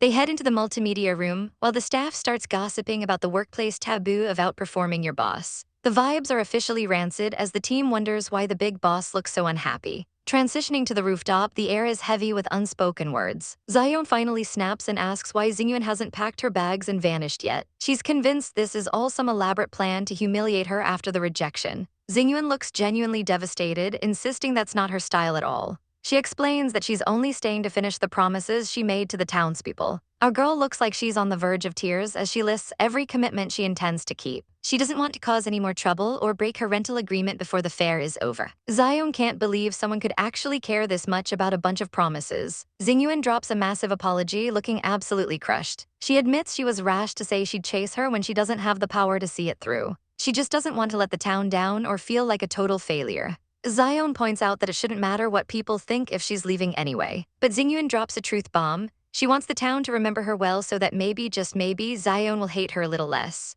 She begs for just a little more time before she's forced to leave. Xiaoen watches her, thinking she's selfish beyond a doubt for trying to manage her feelings like this. In her mind, kids are always selfish, only thinking about how to be liked. But the work doesn't stop, and soon they are back in the thick of fair prep. Xiaoen realizes that no matter what happens, being reminded of Xingyuan is going to hurt either way. Later, the boss offers to scrap Xingyuan's ideas if they're making Xiaoen uncomfortable. But our girl goes full savage, yelling that they need to save money and use the designs. The boss is left stunned, telling her to stop acting like a maniac and talk like a normal person. The day of the expo arrives and the fairgrounds are looking spectacular. The products are out and everything looks high-end and ready for the tea party. Xingyuan is working the camera like a pro, capturing every detail for the promotion. Xiaoen watches from a distance, her heart doing somersaults. The local vendors are obsessed with the slogans and designs Xingyuan created. Even the candy packaging is top tier, looking like a luxury brand. Xiaoen tries to play it cool, giving it a lukewarm "it's all right," which honestly is such a lie. Xingyuan just smiles through it, staying focused on making the business a success. The co-workers are swooning over how serious she is about her work. One girl even jokes that she'd be head over heels if Xingyuan were a guy. When someone jokingly asks to pursue her, Xingyuan shuts it down instantly. The staff teases her, betting that she must already have someone special on her mind. Xingyuan finally admits it with a soft As she looks through the lens, she's not looking at the products anymore. The camera focuses right on Xiaoen's face. She whispers that there really is someone she likes, and we all know exactly who it is. The co-workers are dying over the pure love vibes, while Xiaoen stands there looking stunned. Suddenly, it's time for the town's official group photo. Everyone gathers around, looking like one big happy family. Xingyuan tries to hide behind the camera, offering to take the shot instead of being in it. But the boss won't have it, insisting she needs a memory of this event. Xingyuan looks like she wants the ground to swallow her whole. Xiaoen steps up and tells her to stop being a grouch and just get in the frame. The boss keeps teasing them, sensing the electric tension in the air. Finally, Xingyuan is pushed right into the middle, standing shoulder to shoulder with Xiaoen. Our girl is blushing so hard she might actually combust. The proximity is driving them both crazy as they try to look normal. Xiaoen is clenching her dress so hard her knuckles are white. The countdown starts, and for one brief second, they are perfectly in sync. Later, Xingyuan scrolls through the photos on her phone. She can't help but smile at how unphotogenic and adorable Xiaoen looks in the shot. Her boss tells her to head home early since she worked through the entire morning. But as she steps out, she notices the air has turned heavy and humid. Suddenly, a massive storm rips through the town without warning. The wind is howling so hard it's knocking over bikes and tearing at the tents. Xiaoen realizes with a shock that the fairgrounds are in danger. She springs into action, shouting orders to secure the equipment before everything they worked for is destroyed. The wind is howling as a massive storm hits the farm. Our girl Xiaoen is panicking, but it turns out Xingyuan already beat her to the punch and tied everything down. She's looking like a total drowned rat, but still serving main character energy. She's been out here since the afternoon because she was worried the wind would pick up. As they try to secure the remaining canopies, a gust almost takes them out, but Xingyuan swoops in for a protective save. The proximity is giving us all the feels while they're trapped in the downpour. Xingyuan checks if she's okay, but our heroine tells her to go help the others before she catches her deaths. Xiaoen calls out one last warning to be careful. Our girl is clearly touched by the effort. Xingyuan looks back, her heart doing backflips. She promises to finish up the rest of the heavy lifting. Watching her work so hard in the storm makes Xiaoen's heart melt. Our girl can't look away from the dedication. Finally, they retreat inside, dripping wet. Puddles start forming at their feet as the rain continues to lash against the building. Xiaoen isn't about to let this romantic tension go to waste. She grabs Xingyuan's hand and leads her away. She drags her to a quiet spot to dry off. Our girl starts drying her hair while Xingyuan can't stop apologizing. Xiaoen tells her to quit the sorry act while she brews some hot ginger tea. She hands over the cup and the atmosphere gets heavy enough to cut with a knife. Xiaoen stares her down with an intense gaze. In the silence of the room, with the rain tapping against the glass, our girl drops the ultimate bombshell: she's going to pursue her. Xingyuan is absolutely stunned, looking up at her like a lost puppy. Xiaoen calls her out for being so contradictory. She tells her that working this hard just makes it impossible not to fall for her. Our heroine gets brutally honest about her feelings. Xingyuan is left with zero defenses and no choice but to like her back. She tries to find the words, but only another apology comes out. Xiaoen repeats her demand for no more apologies. She pulls her into a deep emotional hug. She whispers that she's seeking permission to pursue, acting totally shameless. Xingyuan finally melts into the embrace. They hold each other tight as the storm rages on. Our girl realizes she's just as scared of saying goodbye as anyone else. Later, things get chaotic when Xingyuan is still dazed from the confession. She accidentally spills her tea and our girl freaks out. Xiaoen rushes to check if she's burnt, but the tea is barely lukewarm. However, Xingyuan's eyes wander to Xiaoen's wet dress. Our girl catches her staring and the awkwardness is off the charts. Xingyuan tries to play it cool and fails miserably. Xiaoen decides it's time to make a quick exit, telling her to watch for a message tonight. She teases her one last time on the way out, leaving Xingyuan a complete blushing mess. Outside, she runs into her friends who are looking suspicious. The squad is ready to grill her. Mu offers a ride, but Xingyuan is so shook she insists on her motorbike. She rushes off into the night. The friends start bickering immediately about the devilish ways of our heroine. They argue about whether dating is even worth the effort. Mu is being his usual cynical self, focused only on the grind. Xiaoen and Mu go back and forth, arguing about the logistics of romance. Poor Sixie is stuck in the middle, begging them to stop the fighting. She calls them both irresponsible brats. Mu just scoffs, probably calculating the cost-benefit analysis of love. Sixie literally screams for them to show some respect for romance, but the two of them just stare her down in silence. Mu doubled down, saying statistics are way more reliable than feelings. They keep squabbling under the moonlight, making a total racket. Meanwhile, Xingyuan is at the convenience store trying to recover. She runs into Mr. Bai, who tries to bribe her with secrets about Mu in exchange for beer. He spills the tea that Mu gets the runs when she eats peaches. Xingyuan is just done with everyone's nonsense. She reflects on how she doesn't even have the right to know these secrets. The conversation turns deep as they sit outside. They talk about the farm's products and the quality of their fruit. Mr. Bai drops more secrets while Xingyuan drinks her yogurt. She realizes that summer fruit and storms both arrive when they want. A storm won't wait for you to be prepared. It's through their own efforts that they make the season meaningful. She looks up at the sky, feeling the weight of the night, wondering if this will be a meaningful summer after all. Back at the farm, the trio is still staring at the sky, wondering who has the right to explain what love is. They admire the bright moon together. Suddenly, Xingyuan's phone dings with a sweet message from Xiaoen. But the universe has other plans, and she lets out a massive sneeze right as she reads it.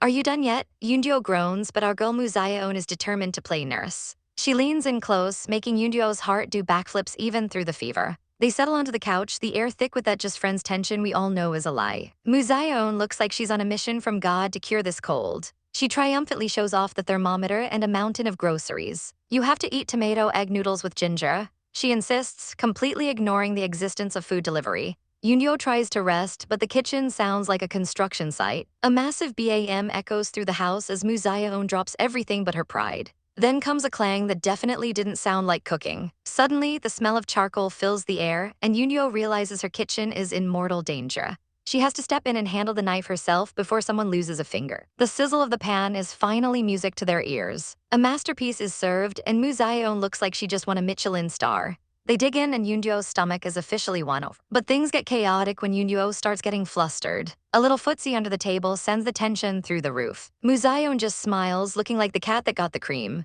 Yunyo's head starts spinning again, and it's not just the fever. "Have you gone after a lot of people?" Yunyo asks, getting vulnerable in her dazed state. Mu Xiaoen is quick to deny it, her face a mask of feigned innocence. She continues to tease Yunduo with her feet, driving our poor heroine crazy. She looks so effortlessly gorgeous while being a total menace. Yunduo tells her to think it over, her heart racing. But the fever wins out, leaving Yunduo feeling completely dizzy. Mu Xiaoen finally shows some mercy and tells her to go lie down. She tucks Yunduo in with a sweetness that's almost illegal. As Yunduo drifts off, her mind wanders to a darker place. She remembers the evening her mother passed away when she was only 13. The slow sunset still scares her, reminding her of the pain of separation. Tears well up as she admits her deepest fears. Musaeon listens, her usual snark replaced by genuine care. Yoonduo whispers that maybe it's better if they don't like each other too much. A gentle touch to the nose is all the comfort she needs. The tears finally fall, washing away years of lonely evenings. Musaeon reaches out, refusing to let her go through this alone. "You're so good at making me mad," she says, reminding Yoonduo that they're both new to this whole love thing.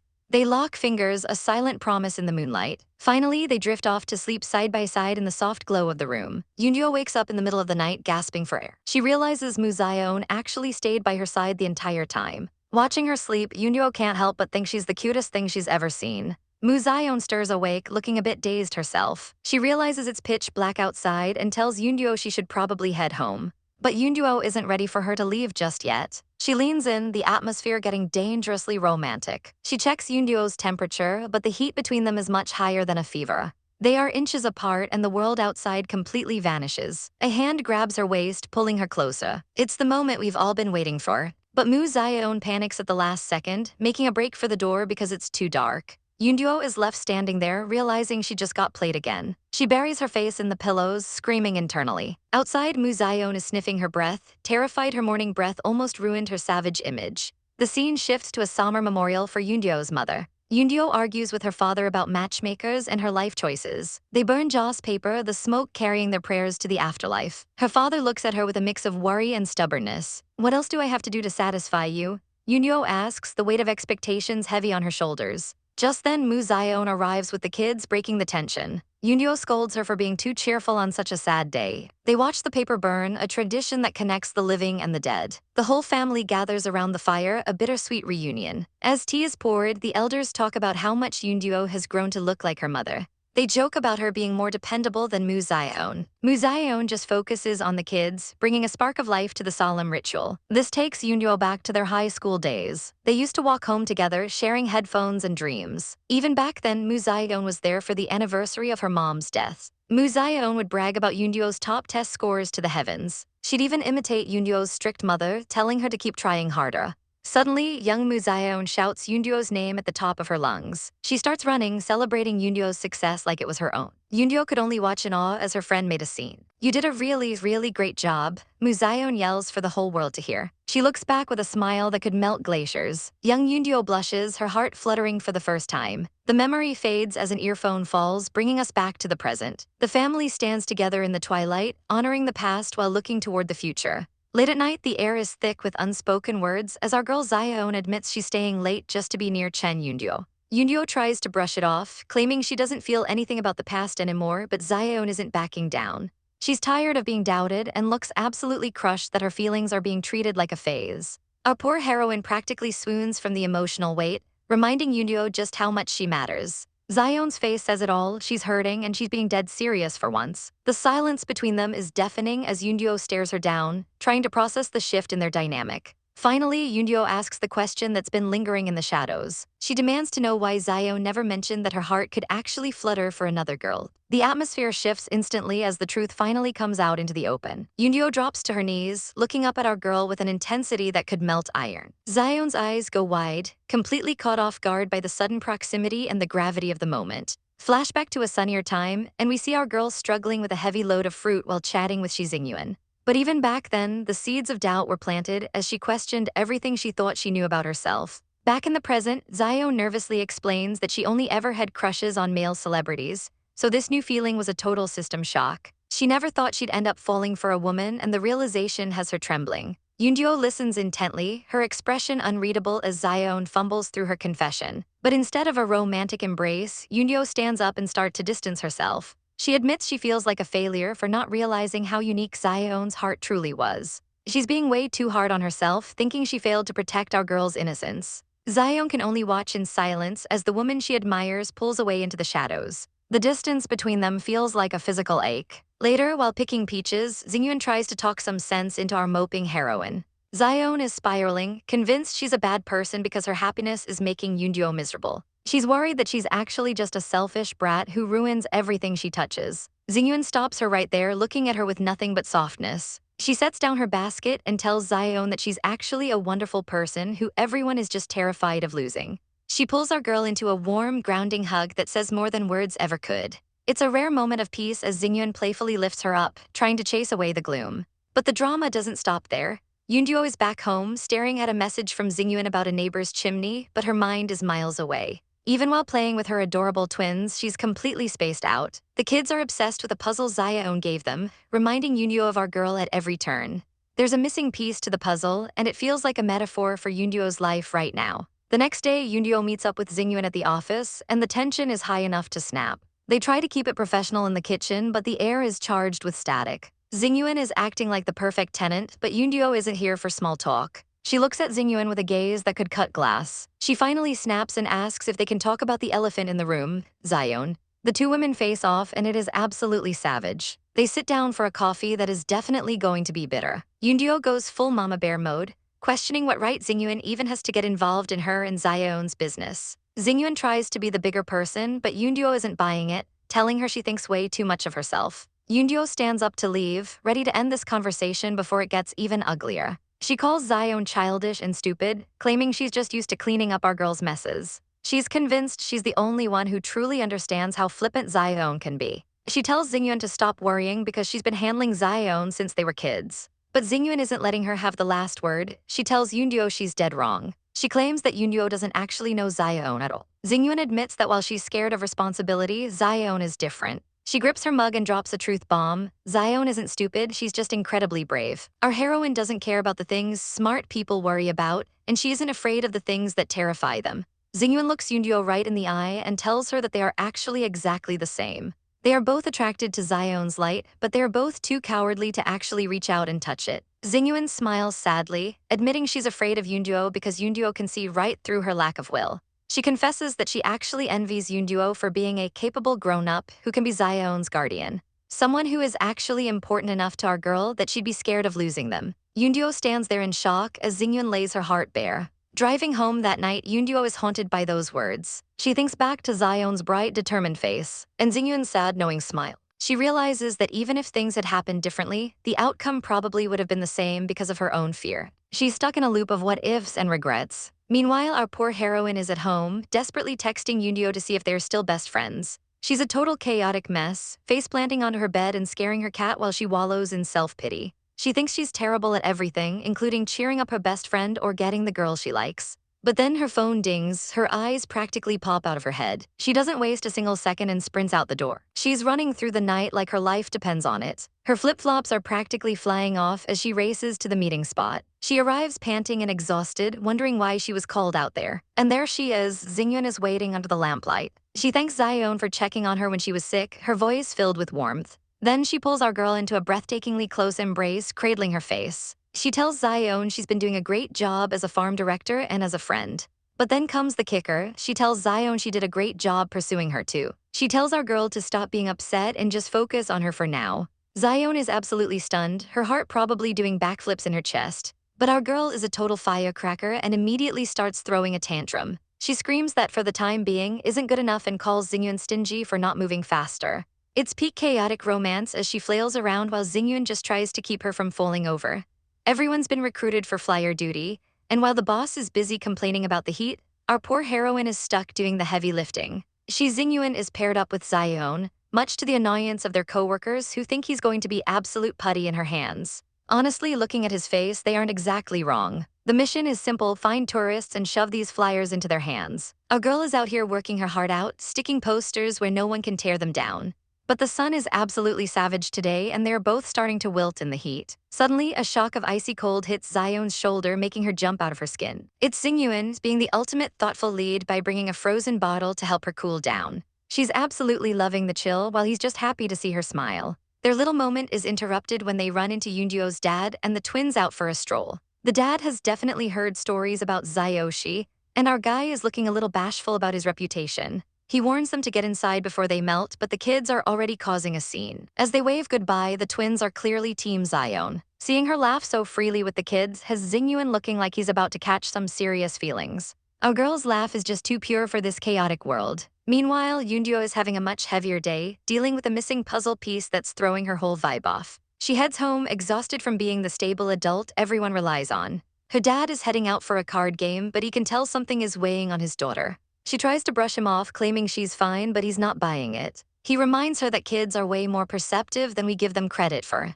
Yoonjo promises to do better so no one worries, but that's exactly the problem. Her dad stops in his tracks, looking pensive. He mentions bumping into Xiaoen earlier and seeing how she laughs through life. It hits him right in the heart because he realizes he hasn't seen Yoonjo laugh like that in years. She's been so focused on being the rock for the family that she forgot how to just be. He apologizes for teaching her to be sensible instead of happy. He tells her that it doesn't matter if she's good enough or not. As long as she's happy, she has his permission to mess up as much as she wants. He's 60 and still learning how to be a dad, but he wants her to know it's okay to make them worry. He calls her a wee lass, and that finally breaks her. The dam bursts and Yoonjo is left trembling on the couch. She's sobbing for her mom and all the pressure she's been carrying. The twins find her in tears and are immediately concerned. She tries to play it off, but they want to know why she's hurting. She finally admits she's sad about something she lost. She explains that even adults have to grow up and crying is just part of the process. The kids try to comfort her with their own logic. Lost toys always come back eventually. It's a bittersweet moment,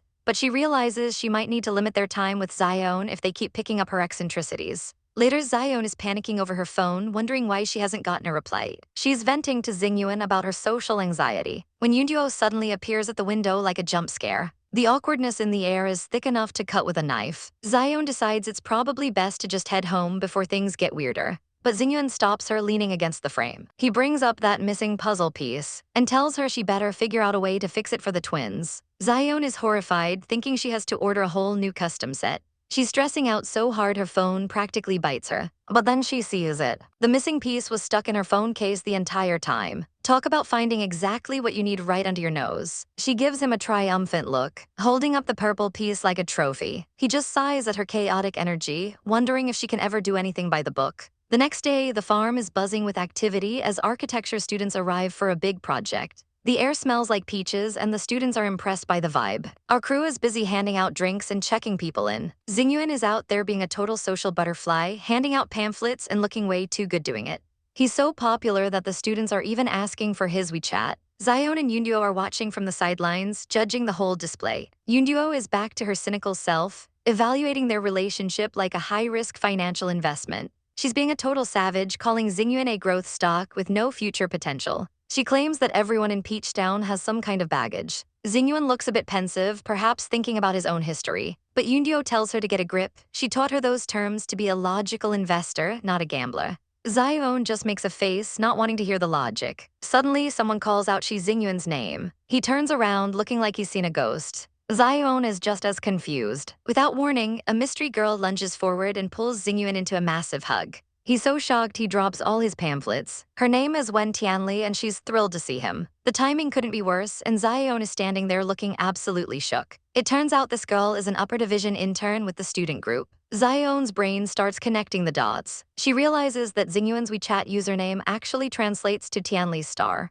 Yoonjo's face says it all. She knew there was something under the surface. Xiaoen looks like her entire world just tilted. It looks like that historical liability Yoonjo mentioned just showed up in the flesh. The drama is officially served. The office is buzzing with talk about name meanings, but our girl Xiaoen is just trying to get through the day. She stays glued to her laptop while her coworkers gossip about the cosmic order of the stars. Finally, she decides to escape the office drama and head down to the campground. Her colleagues watch her go, wondering how she manages to stay so level-headed after a heartbreak. Meanwhile, at the campground, Shi Xingyuan is hard at work volunteering. Her old flame, Wen Tianli, is lingering nearby and even asks if she can visit the bakery later. The atmosphere is incredibly heavy as they stand in silence. Tianli finally finds the courage to ask if Xingyuan still resents her after everything. Xingyuan looks away, claiming she doesn't resent anything at all.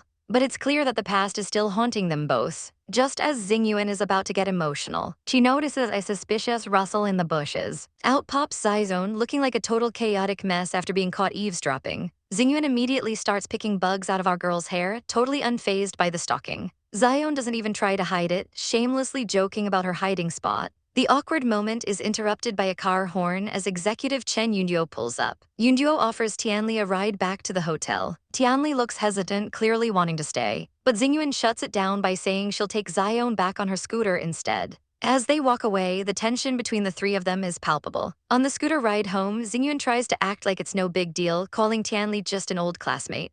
Xiaoen isn't falling for it and asks why she didn't just ask about her herself. Xiaoen admits she only eavesdropped to find out the truth. When the bike goes quiet, Xingyuan asks why she stopped talking. Xiaoen finally asks the question we're all thinking, does she still like her? Xingyuan gives a sad, beautiful smile and confesses that in her entire life, she's only ever liked one person.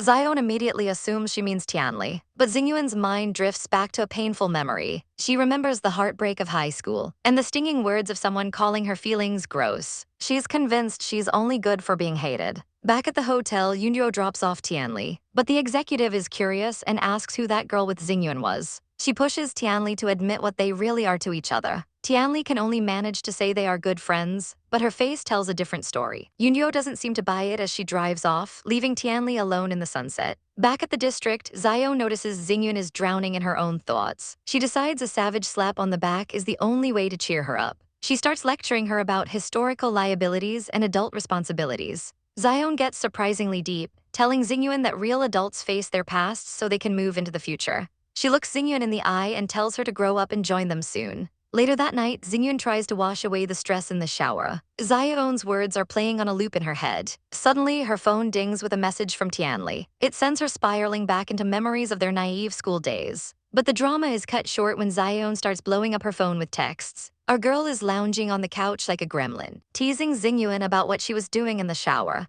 Xiaoen starts making jokes about special interests, while her family watches her act like a total mature pervert in the background. We're diving into a flashback where our girl Shi Xingyuan was just a fresh face in middle school. She was the new girl from overseas, and honestly, she's sweating bullets just trying to explain the characters in her name. She's nervous about her Chinese skills, but desperately hopes she can make some friends in this new environment. That's when the teacher introduces the class representative, Wen Tianli. Tianli is tasked with showing our heroine the ropes and helping her settle in. The two hit it off immediately, and Xingyuan reveals that even though she was abroad, she was actually born right here in the city. She mentions her mom is mixed race, which explains her striking looks. Our girl is clearly a bit self-conscious under Tianli's gaze. Suddenly, Tianli spots her crush Wang Yao playing soccer and gets all flustered. She decides to trust Xingyuan with a massive secret, sealing their new bond as friends. Xingyuan is practically swooning over the fact that she actually has a friend now. Tianli admits she's head over heels for the #1 student in the 9th grade. He's about to head abroad for 6 months, and Tianli is working her tail off to join him. Xingyuan plays it cool, though she thinks the crush is pretty obvious. Seeing Tianli open up, our girl decides it's time to share a secret of her own. It's officially a secret swapping session on the school balcony. Xingyuan takes a deep breath and admits that she doesn't actually like boys. Tianli is momentarily stunned into silence. Xingyuan quickly clarifies that she's still figuring things out, but she's certain guys aren't her type. She's terrified she's shocked her only friend. But Tianli is a total legend and thinks it's awesome that Xingyuan is so open. They share a beautiful, savage moment of mutual respect. Tianli promises to take this secret to her grave. From that day on, they were inseparable, with Tianli constantly saving our heroine from academic doom. Tianli even protects her from her lifelong nemesis, broccoli. She plucks the greens right out of Xingyuan's lunch like a true hero. Tianli jokes that Xingyuan would be absolutely lost without her. Xingyuan stares at her friend, caught in the moment. Tianli teasingly warns her not to fall in love with her because she's being too nice. Xingyuan nearly chokes on her food, laughing at the sheer audacity. She tells Tianli to get over herself. Our girl has standards, and her dream girl is a mature, graceful GAE. Tianli just laughs it off, calling her a kiddo and pointing her back toward the soccer field. Xingyuan is just happy to see her friend happy. But a shadow of doubt crosses Tianli's face. The word friend starts to feel a little complicated. Back in the present day, Tianli is skipping dinner and brooding in her room. Her phone dings, breaking the silence. She looks at the screen with bated breath. Xingyuan has finally accepted her friend request. The next day, Xingyuan is back at the campsite, working hard on the tents. She's putting in the manual labor while her co-workers provide the chaotic commentary.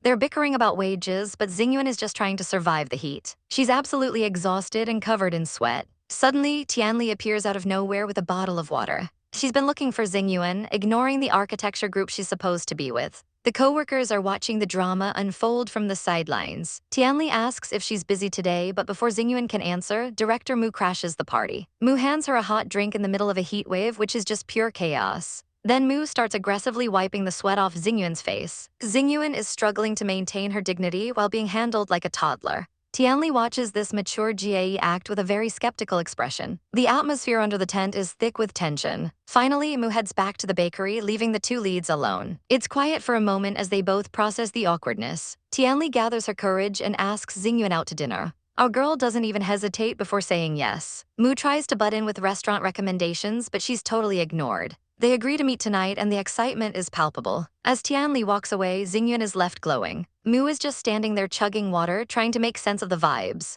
Xingyuan watches Tianli leave, her heart clearly doing flips. Mu decides to drop some truth bombs. Xingyuan tells her she doesn't need to be a rival. She admits there are deep issues between her and Tianli that need fixing. Mu asks for her age. When Xingyuan says she's 19, Mu calls her a cute kid who should be watching idol shows. Mu flexes her status as a mature 27-year-old. She jokes that she's old enough to be her mom, which is just bad math. Mu admits she's just a wicked adult who loves to stir the pot. Xingyuan isn't buying it and thinks Mu is the one acting like a child. But Mu's expression suddenly shifts to something more serious. She tells Xingyuan that she has no intention of getting involved in their mess. Mu admits she isn't serious enough about Xingyuan to earn the right to interfere. She reminds our heroine that she's just a guest in this town. With that savage parting shot, Mu heads off. Xingyuan is left standing there, reeling from those words. Not serious, she repeats to herself, feeling the sting. Later that evening, the food is being prepped for the night. Xingyuan looks incredibly somber as she helps out. She tells her dad she's going out for dinner with a friend. She even asks for tomorrow morning off, hinting that she plans on drinking quite a bit. Her dad is confused since she usually refuses to drink with him. As she finishes her work, she knows it's time to face the past and finally grow up. Chat logs reveal the messy past is still very much alive. The drama might be ancient history for some, but our girl Tianli is still feeling the absolute weight of it. She stares at the recruitment board, her mind drifting back to where the downward spiral began. Those eyes have seen way too much stress for a student. Back in middle school, the rankings were the only thing that mattered. Our girl Xingyuan had finally clawed her way to the top of the class, leaving everyone in shock. She was the absolute star, the golden child that every teacher adored. While the other students swarmed Xingyuan for help, Tianli was pushed into the shadows. She was forced to wait alone while her best friend became the center of the universe. The jealousy was already starting to simmer dangerously under the surface. A single goal on the soccer field marked the end of her patience. Tianli sat alone on the bleachers, looking like the definition of miserable. She kept checking her phone, wondering why her supposed bestie was taking so long to show up. That's when she overheard the vultures circling. They whispered that Tianli was losing her study abroad spot because her grades were no longer rock solid. Her world started to crumble as she realized her failures were now public knowledge. The gossipers didn't stop there, calling her annoying and just as overbearing as her father.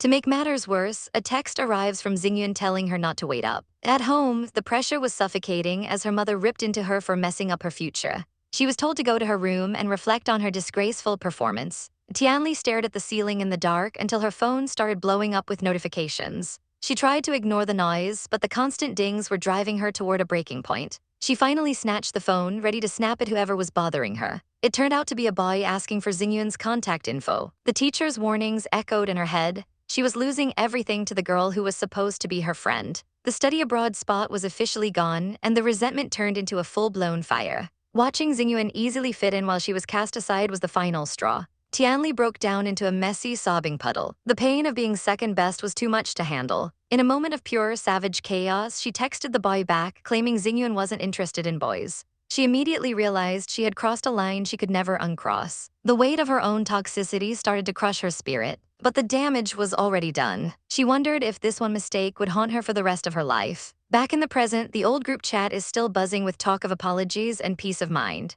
Tianli looks out the window, wondering if the past is truly dead and buried. She shuts the blinds, trying to block out the memories that refuse to fade. She remembers the night Xingyuan called her, crying about a massive argument with her father. Xingyuan had literally run to Tianli's house, desperate for a shoulder to cry on. Tianli's phone was vibrating off the hook with messages she was too terrified to read. She looked at her screen in total horror. The device slipped from her trembling hands. It hit the floor with a sickening smack. Xingyuan just looked up, completely unaware of the betrayal sitting right in front of her. Now the two of them are finally face to face again. Tianli arrives at the meeting spot, feeling incredibly awkward and out of place. They sit down a noisy, crowded hot pot joint. Tianli complains about the noise, hoping for a private heart-to-heart. But Xingyuan drops a bombshell. The whole group voted for this place. Tianli's heart sinks as she realizes she's been played. Suddenly, the whole squad shows up with plates of food. Xingyuan invited all her new friends to what Tianli thought was a private dinner. The friends joke around, making it very clear they aren't exactly fans of Tianli. Our girl feels like she's trapped in a social nightmare. She tries to speak her truth, but the sound of a bottle popping drowns her out completely.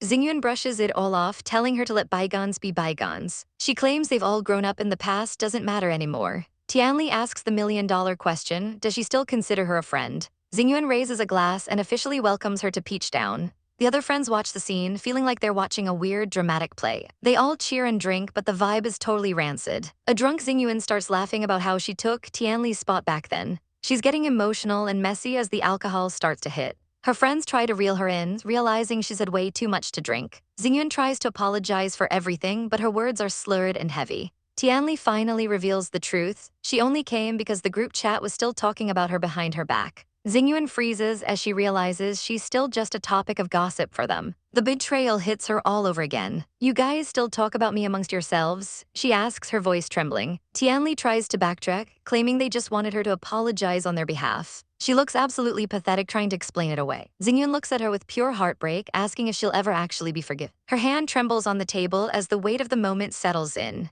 Tianli realizes just how detestable she's been this entire time. Xingyuan tries to force a smile, pretending she's fine with the fake friendship. But someone has finally had enough of the nonsense. Sixi grabs Xingyuan's hand and firmly tells her they are leaving right now. Xingyuan is absolutely wasted, and her grip on the table is the only thing keeping her upright. Xiaoen, being the protective soul she is, tries to pry her away from the drama. But our poor heroine is deep in her feelings, held tight by the one person she actually trusts.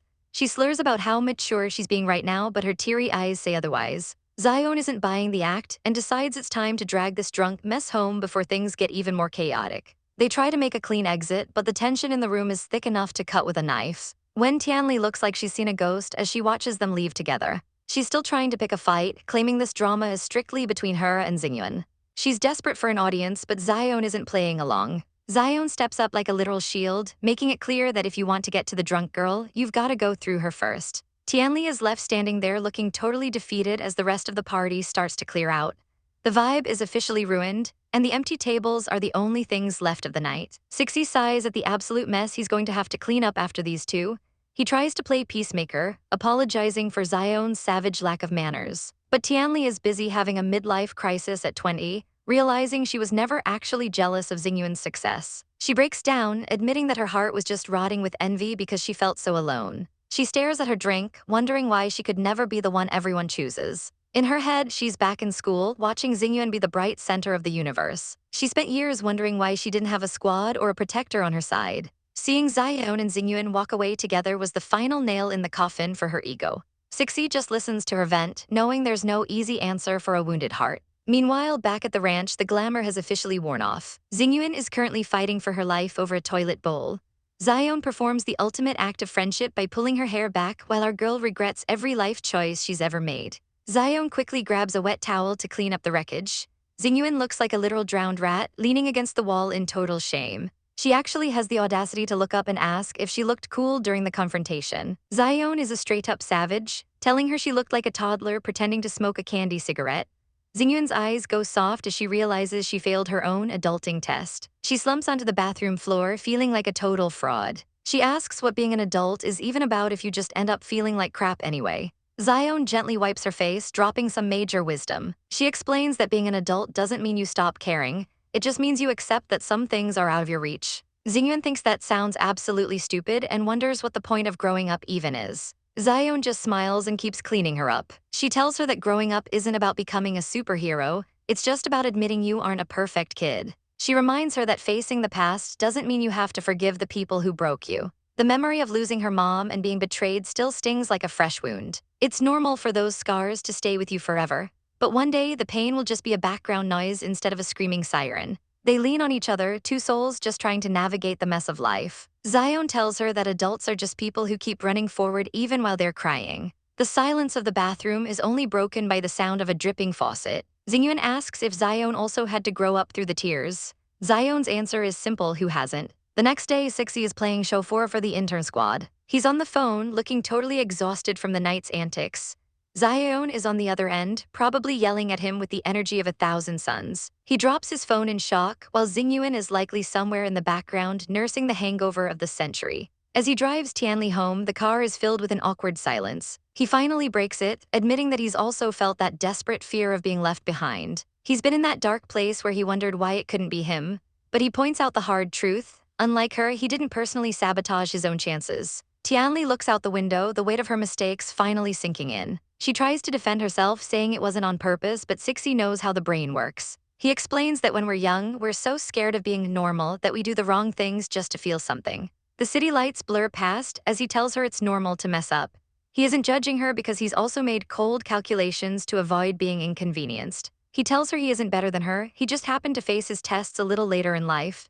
He holds out a hand, figuratively speaking, and tells her there will be other tests. But for now, she needs to stop hounding Xingyuan for an answer that she isn't ready to get. He drops her off at the hotel, telling her to just get some sleep and end the cycle. Tianli snaps back one last time, asking if any of them are actually perfect or if they're just avoiding reality. She's terrified that Xingyuan is going to get hurt in the end anyway. Sixi just gives her a blank look, letting her words hang in the air. She finally retreats into the hotel, ending the longest night of her life. Sixi sighs, realizing you really can't lecture kids when they're this stuff. Suddenly, a voice from the back seat startles him. It's another intern who's been suffering in silence. The poor guy is so dizzy he thinks he's dying, but Sixi just tells him to hold it in. The next morning, Xingyuan is back at her desk, trying to function. She checks her phone to find a mountain of sweet, snarky texts from Xiaoen about yogurt and takeout. She starts typing a reply, but everything she writes feels way too fake. She deletes it all, feeling another wave of nausea that definitely isn't from the alcohol this time. She looks up at the ceiling, wondering when her life became a romantic drama. The memory of Xiaoen's hug flashes through her mind, making her heart do backflips. Her boss, Wang, startles her with a heavy pat on the back, demanding to know if a poster takes half an hour to hang. They finally get the new project up on the glass. Wang thinks it looks pretty good even if he doesn't get the fruit metaphor. The poster titled Seeing One Another glows in the sunlight. Xingyuan stares at it, lost in thought. The text about miracles happening in August feels like a sign from the universe. Suddenly, someone calls her name. She turns around to find Tianli standing there looking soft and uncertain. It's a good afternoon that carries a lot of baggage. They stand awkwardly in the hallway, the tension from last night still lingering. Tianli breaks the news that the intern team is leaving tonight. She needs to finish what she started saying before she was cut off. They find a bench sitting miles apart despite being so close. Tianli admits she knows she won't be forgiven easily, but she genuinely cares about Xingyuan. She offers to do anything to make it up to her. Xingyuan just looks at her with a calm, tired smile. She asks if she can just not listen to this right now, choosing peace over more drama. Xingyuan isn't looking for excuses or apologies anymore. She realized that no matter how much time passes, the scars from her past still sting just as much as the day they were made. Our girl is finally standing her ground, telling Tianli that the pain was real and she won't just pretend it's all okay anymore. She tells her point blank, she was broken into pieces years ago and maybe Tianli deserves to feel that way too. Growing up and being perfect is a trap, and she's done playing the part for someone who hurt her so deeply. The metaphor of the day, she's not afraid to eat her broccoli anymore, meaning she's done hiding from the things that once terrified her. Even if they can't fix what's broken, they just have to keep moving forward as messy, incomplete people. Tianli tries to beg for one more chance, but Xingyuan shuts it down hard, calling out the ritual of forgiveness as nothing more than a way for guilty people to sleep better at night. She has zero time for ghosts from her past. She has someone waiting for her, and she's not going to make her wait a second longer to see her finally grow up. Tianli tries to grab her hand and stop her, but our savage queen only has one last request: stop talking about me to anyone. She wants the voices in her head to finally go silent, asking for this one last favor before she leaves for good. And just like that, she's gone, leaving a crying Tianli in the dust. Vroom vroom, Xingyuan is on a mission, speeding through the streets on her scooter. Meanwhile, at the orchard, her coworker is struggling with a billboard and complaining about all these hopeless romantics making life difficult.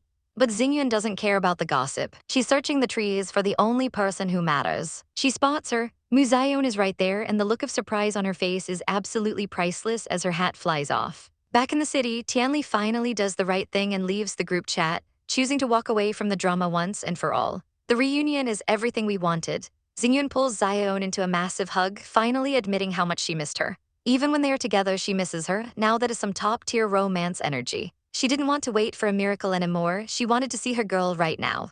But of course, a romantic moment can't last without a little chaos, like a literal bug falling on them. Reality hits hard when their boss starts screaming over the loudspeaker about the meeting starting. They both realize they've been skipping out on work for their secret tryst, and the boss is definitely going to kill them. Sixi is absolutely losing it back at the office, threatening to slash salaries left and right. Our girls try to play it cool and head back to work, but the tension is still high as they plan a dinner date for later. Xiaoen gets a little too bold, asking if she wants to eat at her place, which sends Xingyuan into a total blushing spiral. The awkwardness is palpable as Xiaoen realizes what she just implied and runs away screaming. But Xingyuan catches her for the most important question: so we're officially dating now, right?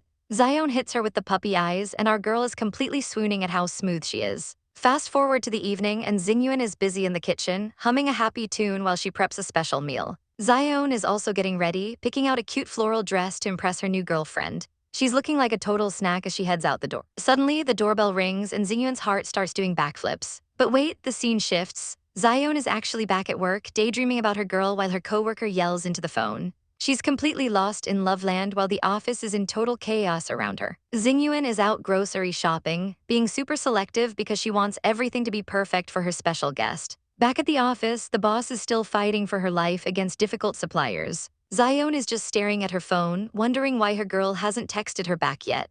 Just when she thinks she's been ditched, there's a knock at the door. And who should appear but our stunning Xingyuan, holding a bouquet of flowers so big it could hide a small child. The heart thumping is real as she delivers the ultimate romantic surprise right in the middle of the office. The night air is cool as the shuttle has long since stopped running, leaving them with a 30-minute trek back through the quiet streets. Our girl complains about the lack of a motorbike, but it turns out the bike was borrowed by a friend. Though, let's be real, he totally let her take it just so he could score some extra walking time with his favorite lady. He admits he's just trying to reel her in, and honestly, it's working. They stroll leisurely through the night, every step bringing them closer together. She leans in, and they finally lock fingers in a way that makes my heart skip a beat. He tries to pull a smooth move by making her hold the flowers he literally just gave her, but she isn't having any of his sass. Suddenly, a car horn ruins the vibe as a relative spots them and offers a ride. They quickly pull their hands apart like guilty teenagers caught in the act. Our girl waves them off with a smile, but the mood has definitely shifted into something more awkward. She notices him spacing out and wonders what's going on in that chaotic head of his. She calls his name, looking for some of that attention back. He looks at her with such intensity it's actually illegal. For a second, it feels like the world stops as they lean into each other's personal space. But then he kills the romance by calling her juvenile for overthinking their status. She's ready to throw hands over the brat comments, but it turns out he has a much more urgent problem to deal with. He says he's starving, and our girl's mind immediately goes to the gutter, causing a massive blush. She scolds him for being dirty-minded in public while he just stands there looking absolutely confused. His stomach literally rumbles for backup, proving he actually just wants food and isn't being a total savage for once. He sheepishly apologizes for his unintentionally suggestive phrasing. Back at the house, a pot is already bubbling away on the stove. He's whipping up some seafood pasta and checks to make sure she's a fan. She watches him work his magic in the kitchen, feeling those domestic vibes swoop. He mentions the cherries he bought are exceptionally sweet today. He washes them carefully, the water splashing over his hands in the most dramatic way possible. As he puts them in a bowl, she notes how weird it is that he grows peaches when he's actually allergic to them.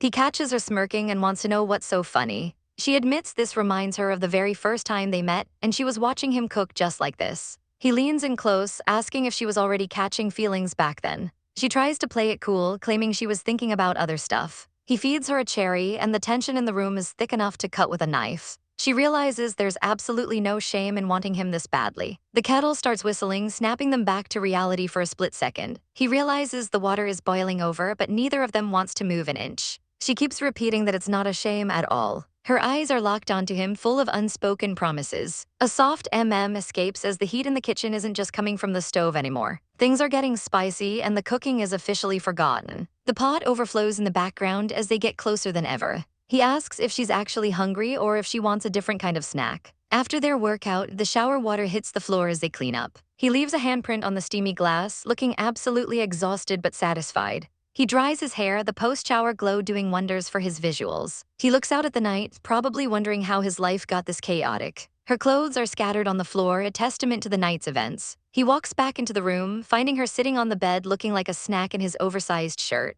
She looks up at him with those big, innocent eyes. She opens her arms wide, demanding a huggy like the adorable menace she is. He sighs but can't resist, falling onto the bed to cuddle her. She starts tickling him, noticing the scratches on his skin from earlier. He mentions they've long since healed, but she's still worried. He insists he just heals fast so she doesn't need to feel guilty. As they lay there, she notices a small tattoo on his collarbone. It's a tiny planet, and he explains it represents Tianli. It turns out it was his mother's name, meaning the knowledge of sky and earth. Our girl is touched by the beautiful sentiment behind it. She realizes his ID name makes sense now and feels a bit silly for her previous jealousy. He notices her reaction and realizes she was totally jealous of a name. He teases her, telling her to keep being jealous on his account because it's cute. He calls her GAE and laughs at how childish she's being. She apologizes, but he just thinks her possessiveness is endearing. He shares more about his mom, who was a brilliant astrophysics student and almost became an astronaut.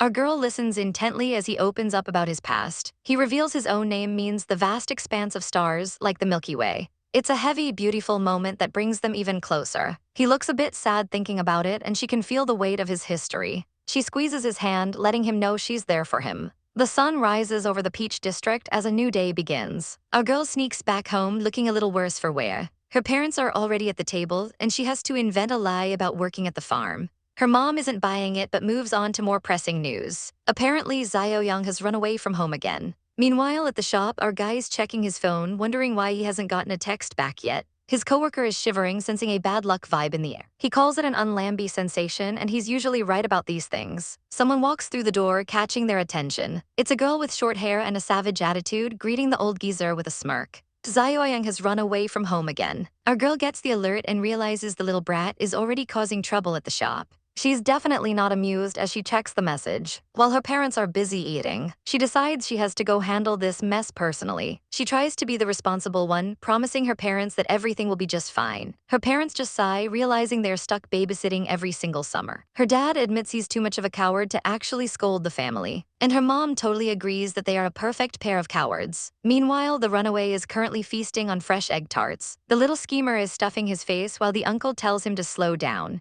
He's getting a free meal, acting like he hasn't eaten in years. He claims he only had enough money for one bottle of water the whole way. But it's all a trap. He only acts poor so our girl will take pity on him. Our heroine watches this little performance with a very judgmental side-eye. The uncle calls him out for being a total scheming sheep. Xiaoyang just gives a cheeky grin, completely unbothered. He looks up as our girl approaches. He starts talking about the pretty Jai he saw on the volunteer committee's social media. The uncle is so impressed with her work, he'd literally split ownership of the shop with her. But the kid reminds him that once she leaves, the shop is basically doomed. The uncle tells him to shut his mouth, while our girl feels the weird vibes radiating from the situation. She starts typing a message, wondering if she's being too annoying. Suddenly, the door is kicked open with a massive bam. Tao walks in looking absolutely stunning and ready for war. The kid screams that he's been betrayed before he could even finish his tart. Tao doesn't care about his feelings and just says, "Good." Our girl is left standing there, completely stunned by the sudden entrance. Tao gives her a cool look before grabbing the kid's bag with a violent yank.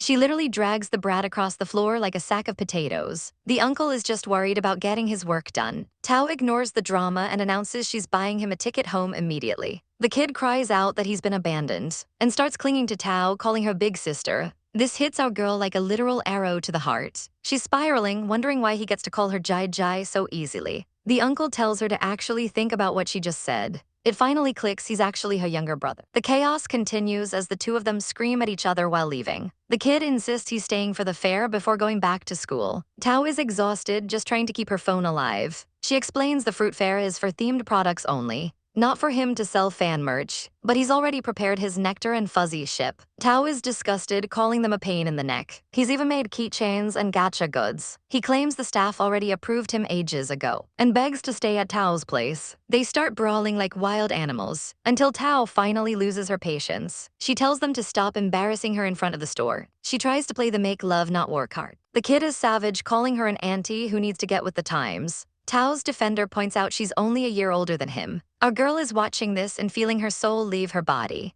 The kids keep making faces at each other, while the uncle complains they're driving him out of business. Suddenly, a car pulls up. Our girl looks on, confused. Tao and the heroine share a moment through the glass reflection, but the kid ruins everything by screaming that they're dating. Tao immediately muffles his mouth and threatens to ruin his life with counter-rumors. He blackmails her right back, demanding to stay at her house or he'll keep the rumor going. They walk off together, leaving our girl behind. Our poor heroine is left standing in the dust, feeling totally abandoned. The uncle is just happy to finally have some peace and quiet. Another guy walks in and gets immediately roasted just for existing. Our girl retreats to eat instant noodles in solitude. She checks her phone and sees a message from Tao. Tao's complaining that a weirdo took over her room and begs our girl to take her in. Suddenly, our girl realizes that maybe having a little brother around isn't so bad after all. She quickly types back, ready to go cheer her girl up. The air is thick with tension as things finally heat up between our two leads.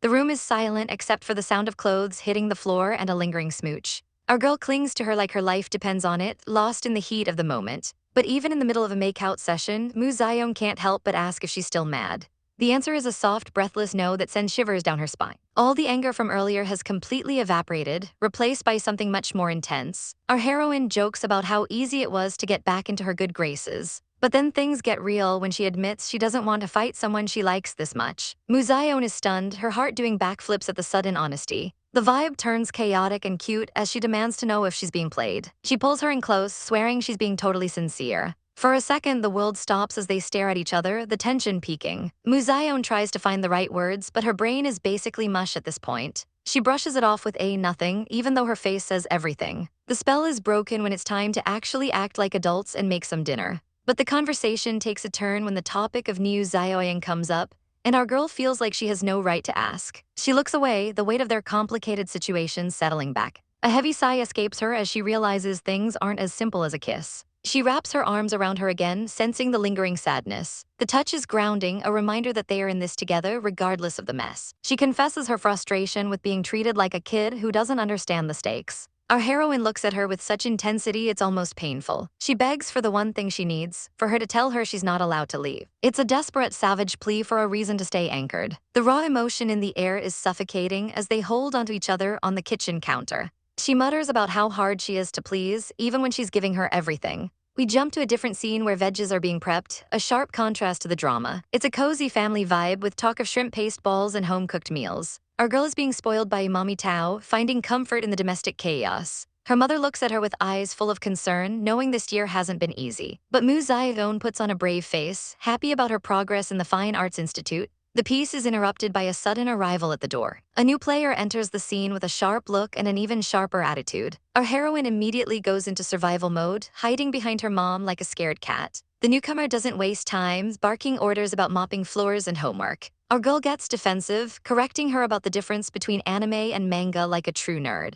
The eye roll is legendary as she deals with people who just don't get it. But the mood shifts back to Sommer as an apology is whispered. The newcomer stares her down, the tension in the room rising again. She calls her out for making life difficult for everyone around her. Our girl takes the hit, looking down as the guilt starts to pile up. She admits that she hates the situation just as much as they do. But seeing her GA is the only thing that makes her feel even remotely okay. Back at the apartment, someone is frantically searching for something through the window. It's a total mess as she digs through cabinets, desperate to find her stash. Her friend watches from the window, telling her to just spend her savings on herself. But our girl is determined to help her friend buy a new phone, even if she's broke. She starts wailing about her missing moolah in the most dramatic way possible. Her friend just sighs, used to this level of chaotic energy. Success, she finds the envelopes, her eyes lighting up with relief. But the conversation turns serious as they talk about repeating a school year. Mu Xiaoen suddenly spaces out, her mind wandering to things she shouldn't be thinking about. She catches sight of a letter that definitely wasn't meant for her eyes. The contents reveal a secret arrangement about her education and expenses. Her friend tries to snatch it away, telling her to stop reading immediately. The letter is shoved back into the box, but the damage is already done. Her friend literally tries to shake the memory out of her head. He tells her to just focus on getting into a good college and ignore everything else. She puts on a fake smile, promising to be a good kid who listens to others. The scene shifts to dinner time as the sun sets over the city. The table is set with a feast that looks way too good for the mood. The family sits down, but the air is thick with unspoken words. Her parents can tell something is wrong and ask if she lost another fight. She drops the bombshell, she scored a pathetic 8 in math. The parents just laugh it off, which somehow makes everything worse. They try to encourage her, telling her she'll be fine with her language grades. But our girl snaps, refusing to be their dear little daughter anymore. She lists all her failures, practically begging them to be angry with her. She even asks for a spanking just to feel like her mistakes actually matter. She slams her head onto the table in total defeat as her parents joke about her loose screw. They tell her test scores aren't everything, but she feels like she's drowning in their kindness. She closes her eyes, wishing things were different. Looking back, she realizes she was spoiled so much that even the other kids pitied her. It was a life of luxury that left her feeling empty and chasing answers she didn't have. She asks if it's mean to use her tragedy as an excuse for her behavior. But she quickly corrects herself, admitting that she's actually been very lucky. She concludes that some answers in life are just completely meaningless. Asking why someone left or if they love you is just a waste of time. In her mind, it's better to just stop caring entirely. But she's asked if it's even possible to just turn off your heart like that. She says yeah, but it's clear she's just lying to herself again. The night ends on a bittersweet note, with more questions than answers lingering in the air. A warm morning starts with the comforting gurgle of soup on the stove. Our girl is busy in the kitchen, cracking eggs into a sizzling pan for a perfect breakfast. Xingyuan finally drags herself downstairs, still half asleep as she wanders into the kitchen where the delicious smells are coming from. She starts washing some fruit, her eyes still heavy with sleep as she prepares for the day. She cheekily asks for a little help since she's finally awake. Our heroine peeks from around the corner before stepping in to tenderly pull Xingyuan's chaotic morning hair back. She holds it up so her girl can wash up without a mess, and Xingyuan can't help but look totally smitten. Of course, our girl has to get a little savage, joking that someone is already taking her for granted now that the chase is over. Xingyuan fires back with a grin, claiming that it was actually the other way around. They debate the semantics of who won who over while sharing a cozy meal. Xiaoen takes a bite and is immediately in food heaven because everything tastes better when made with love. While they eat, our girl asks if Xingyuan has to head into work for the afternoon shift. Xingyuan confirms she's got the whole day off, which is music to our heroine's ears. Xiaoen gets that chaotic glint in her eye, leaning in close with a plan. She basically blackmails her girl into volunteering at the farm to pick fruit today. Xingyuan tries to play hard to get, claiming she's definitely not going as our girl rushes off to change. But one smooth kiss on the cheek is all it takes to break her defenses. A quick whisper in the ear about seeing her at the farm later seals the deal. Xingyuan is left blushing like a tomato, totally defeated by her own heart. At the farm, our heroine is in full boss mode, giving out orders to the volunteers for the big shipment. Someone tries to slide into Xingyuan's DMs by asking to team up with her for the day. Xingyuan looks a bit awkward, caught between being polite and wanting to avoid the drama. But our girl is already busy heading off to the packaging room with another worker. The random girl keeps pestering Xingyuan, begging to be partners. Suddenly, the local chaos gremlin Niu Xiaoyang jumps in, claiming Xingyuan is already taken for his own plans. He immediately starts snacking on the inventory, looking like a total brat. Xingyuan warns him that if his sister finds out, he's going to get the thrashing of a lifetime. He doesn't care at all, trying to swipe even more peaches for himself. He gets serious for a second, asking Xingyuan what her deal is with his sister. Xingyuan turns the question back on him, wondering what he thinks he is to her. He mentions the adoption history, acting like he's got some deep insight into their family drama. He wants to know how Xingyuan managed to latch onto someone as prickly as his sister. He continues to stuff his face while Xingyuan just watches the disaster unfold. He scoffs when she says she's not afraid of being hated, acting like a true little brother. They take a break under the shade of a tree, looking like a weirdly functional duo. Xiaoyang points out that Xingyuan is just as shameless as his sister, which is honestly a compliment in this world. He declares that as the brother-in-law, he has to vet her properly. He asks point-blank if she's the girlfriend, but Xingyuan just gives a mysterious, gorgeous smile that says way more. She leaves the kid blushing and confused by her sheer confidence. She even offers him a peace peach to keep him on her side. Later, Director Mu is surveying the fields, looking for her favorite volunteer. She wanders through the orchard, wondering where her girl disappeared to. She's low-key fuming that Xiaoyang stole Xingyuan away from her for the afternoon. She imagines the kid acting like a legendary monkey king, causing absolute havoc in her orchard. She marches through the trees, determined to find them before the fruit is all gone. She finally spots them, and Xiaoyang is proudly carrying a crate full of peaches. Xingyuan gives the kid a warm, encouraging smile for his hard work. Seeing them get along so well actually makes our girl a little jealous. She pouts, convinced that Xiaoyang somehow bought her girl's loyalty with his antics. Xingyuan sneaks up and wraps her in a back hug, sensing the saltiness. Our girl tries to act tough, saying she wants to go somewhere without annoying people. Xingyuan just teases her, refusing to let her go as they stand in the middle of the orchard.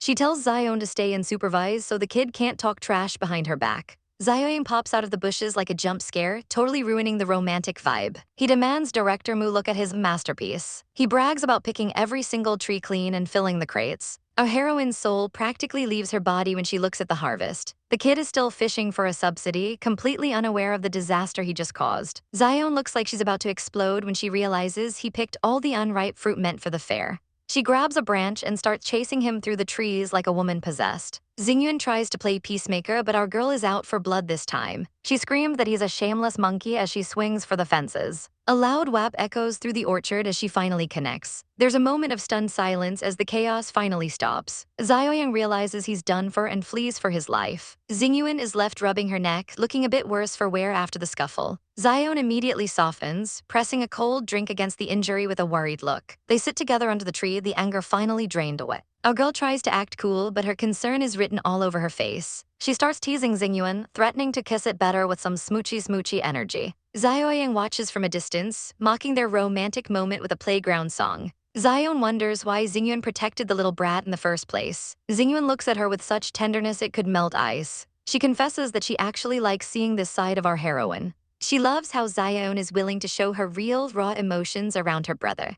Xingyuan points out that our girl always tries to put up a perfect front with her. She admits she's actually envious of the kid for being able to make her drop the act so easily. Xiaoen just sighs, calling her girl high maintenance for overthinking everything. They share a deep, silent hug, letting the tension of the day fade away. Under the vast, beautiful sky, they finally find their peace. They stay like that for a long time, just enjoying each other's company in the quiet of the orchard. Poor Xiaoyang is left in the background, wondering if he's officially been replaced by a peach. Our girl and her friends are busy delivering peaches to the local seniors association. It turns out new Xiaoyang is the one footing the bill, even if he's acting like it's a massive chore. He grumbles that these peaches would have sold out in seconds if he just messaged his Doujin group chat instead. Her friend can't help but tease that he really sees our heroine through rose-tinted glasses. But she just offers a soft smile, insisting that she's simply a good person at heart. The atmosphere gets a little too sweet for the others to handle, leaving them feeling totally disgusted by the fluff. To cool off, they trade some fruit for a massive, refreshing watermelon. It's a perfect, seedless one and they can't wait to dig in. They sit down with Granny Lai, enjoying the simple joy of a summer snack. Xiaoen laughs, and the teasing immediately shifts back to her complicated relationship with Xiaoyang. She insists she actually hates him, but her friends aren't buying the act for a single second. When she gets called out, she turns up the drama, clutching her face and claiming it hurts from all the stress. Granny Lai invites them to stay for a full meal, but the cozy mood is shattered when Xiaoen's phone starts buzzing. It's Xiaoyang's mother on the line, and she sounds absolutely desperate to talk. The woman begs Xiaoen to persuade Xiaoyang to stop acting this way and come home. Her voice is heavy with traditional expectations, reminding our girl that he's a boy and needs to face the real world. She even drops the ultimate guilt trip, reminding Xiaoen that she's the one who gave birth to her. Shaken to her core, Xiaoen ignores the flood of texts from her worried friends and boards a bus. She's heading straight to the address she was never supposed to know. She watches the city blur past the window, her mind a chaotic mess of old memories and new pain. She finally arrives at Wanyuan Station, feeling like she's walking into a lion's den. Stepping off the bus, she begins the lonely search for street number 300. Suddenly, she spots a young boy running toward his auntie, and the sight triggers a painful memory of Xiaoyang as a child. It's a flashback to a time when someone was tying up his hair with a cute strawberry clip. Back then, he looked so happy, like a beautiful little girl. But the memory sours as his mother appears, calling the hair accessories nothing but pieces of junk. She was terrified of what his father would think, screaming that he looked too effeminate. In a fit of rage, she snatched the clip and threw it to the ground. Young Xiaoen watched from the shadows as the little boy's joy was utterly crushed. In the present, our girl starts running, trying to outpace the suffocating weight of the past. She's gasping for air, her heart hammering against her ribs as she tries to escape the trauma. By the time night falls back at the farm, the group is relaxing, but Xiaoen is worlds away. When Xiaoyang tries to joke around, she doesn't crack a smile. He immediately senses the shift in her energy and asks if she's actually okay. With a cold, steady voice, she tells him he needs to buy a ticket home and leave tomorrow. He's completely stunned, but she doesn't stop the onslaught. She begs him to leave and demands that he stop showing up in her life forever. Our poor girl clenches her fist, delivering a savage final blow. She hates him with all her heart. He's left standing there in shock as she holds back a lifetime of tears. The tension is thick enough to cut with a knife as words of pure hatred are spat out.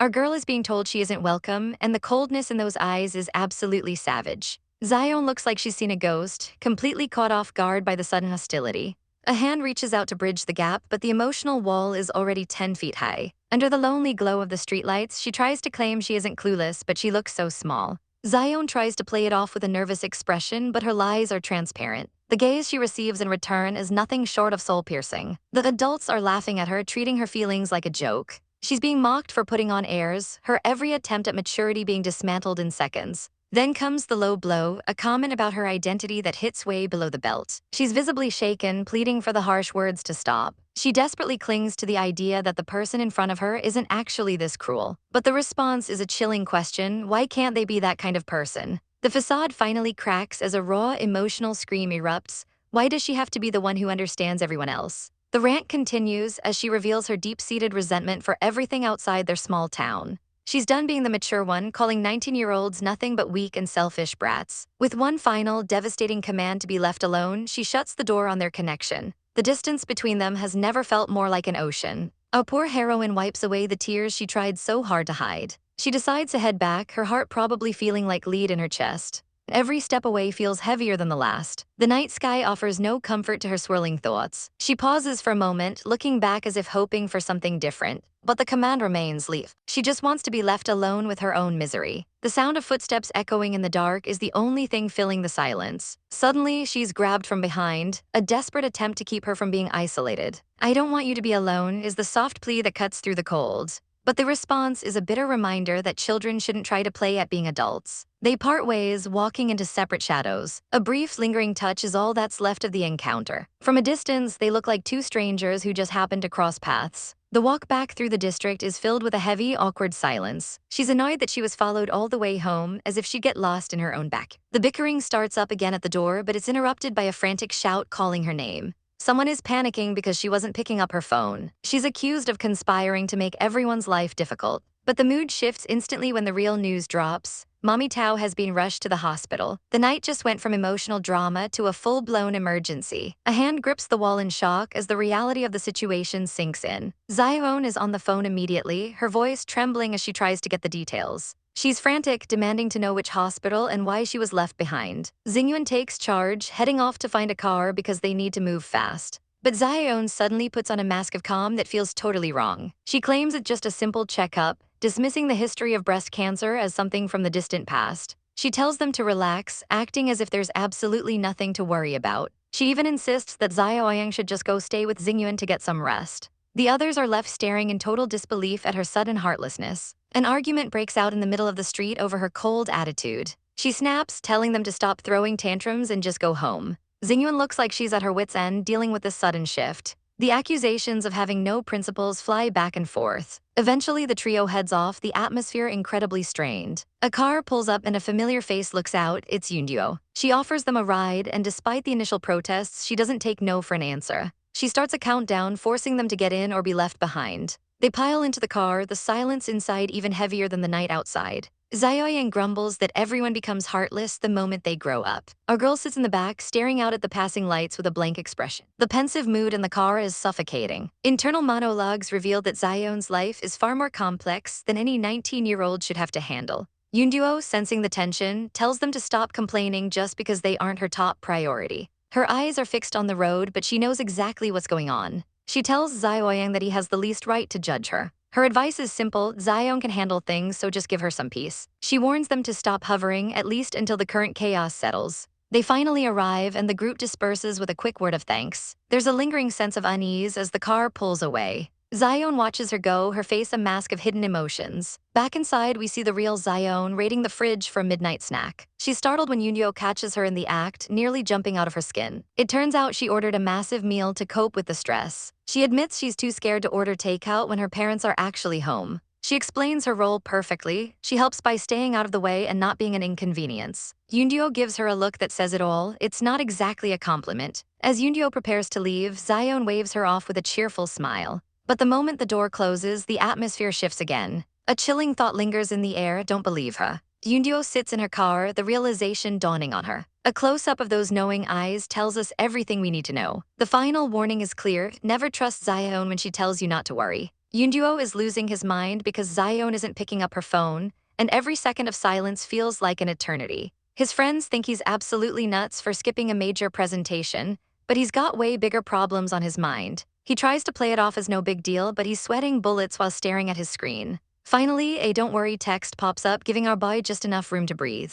He forces himself back to the student grind, though his brain is clearly elsewhere. Fast forward to the dead of night, and he's hopping off a bus at Wanyun Street, still glued to his notifications. He's desperately hunting down a specific restaurant lane when his dad finally rings him up. The news is good: Xiaoen is safely home, and Yunduo can finally stop his heart from leaping out of his chest. He plays it cool on the phone, but the relief is written all over his face. Meanwhile, a mother is struggling to keep her composure for her kids, while her car refuses to start in the dark. She tells her little ones she's not tired at all, putting on that classic adult armor we all know too well. It's a harsh reminder that some burdens have to be carried alone, and you can't always count on a helping hand. Back at the apartment, our girl Xingyuan is dealing with a literal human hurricane on her sofa. Xiaoen is being her usual chaotic self, acting like a professional pest just to get a reaction. Xingyuan tries to maintain her cool older sister energy, but it's hard to stay mad when things are this ridiculous. The two of them end up bickering like toddlers until their friend Xiaobai arrives with a bag full of snacks to play peacemaker. The trio settles in for some late-night drinks, and the vibes are definitely getting emotional. Xingyuan looks a little deep in her cups, probably reflecting on how messy life has become. We get a glimpse into the past, back when Xiaoen first shocked everyone by returning to their quiet hometown. She didn't just come back, she dropped her entire life savings into a decrepit mountain, leaving everyone thinking she'd lost her mind.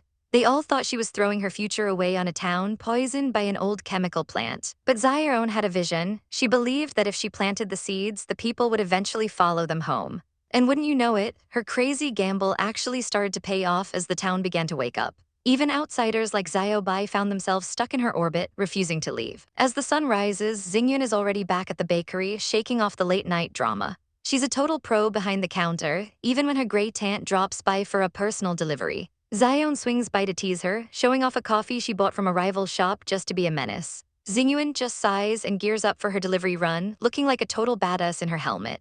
As she navigates the city streets, she can't help but reflect on the fear of being 19 and the desperate urge to finally grow up. Our girl is absolutely drained after grinding through stage 3 of the fair prep. She's chugging coffee like it's water. While her friends call her a total workaholic, even as everyone else heads home for the day, she insists on delivering more materials. She tries to act cool and aloof, but exhaustion is setting in as the sun goes down. She hops on her bike, ignoring Shi Xingyuan's request for a ride. She's zipping through the streets, pushing herself way past the limit. Suddenly, her heart starts racing, and her grip on the handle falters. In a split second, everything goes sideways and she wipes out hard on the pavement. She's left sitting on the curb, crying her eyes out when a spam caller has the audacity to ring her. She looks completely defeated, missing a shoe and feeling pathetic. Just when she hits rock bottom, Shi Xingyuan appears out of the shadows. He picks up her broken sandal and asks just how much caffeine she's had today. He doesn't just leave her there, he literally puts her shoe back on for her. When they finally get to the door, the fingerprint scanner decides to be a hater and fails. Mu Xiaoen is a sobbing mess, so Shi Xingyuan takes charge and drags her inside. He pulls her straight into the bathroom and blasts the shower.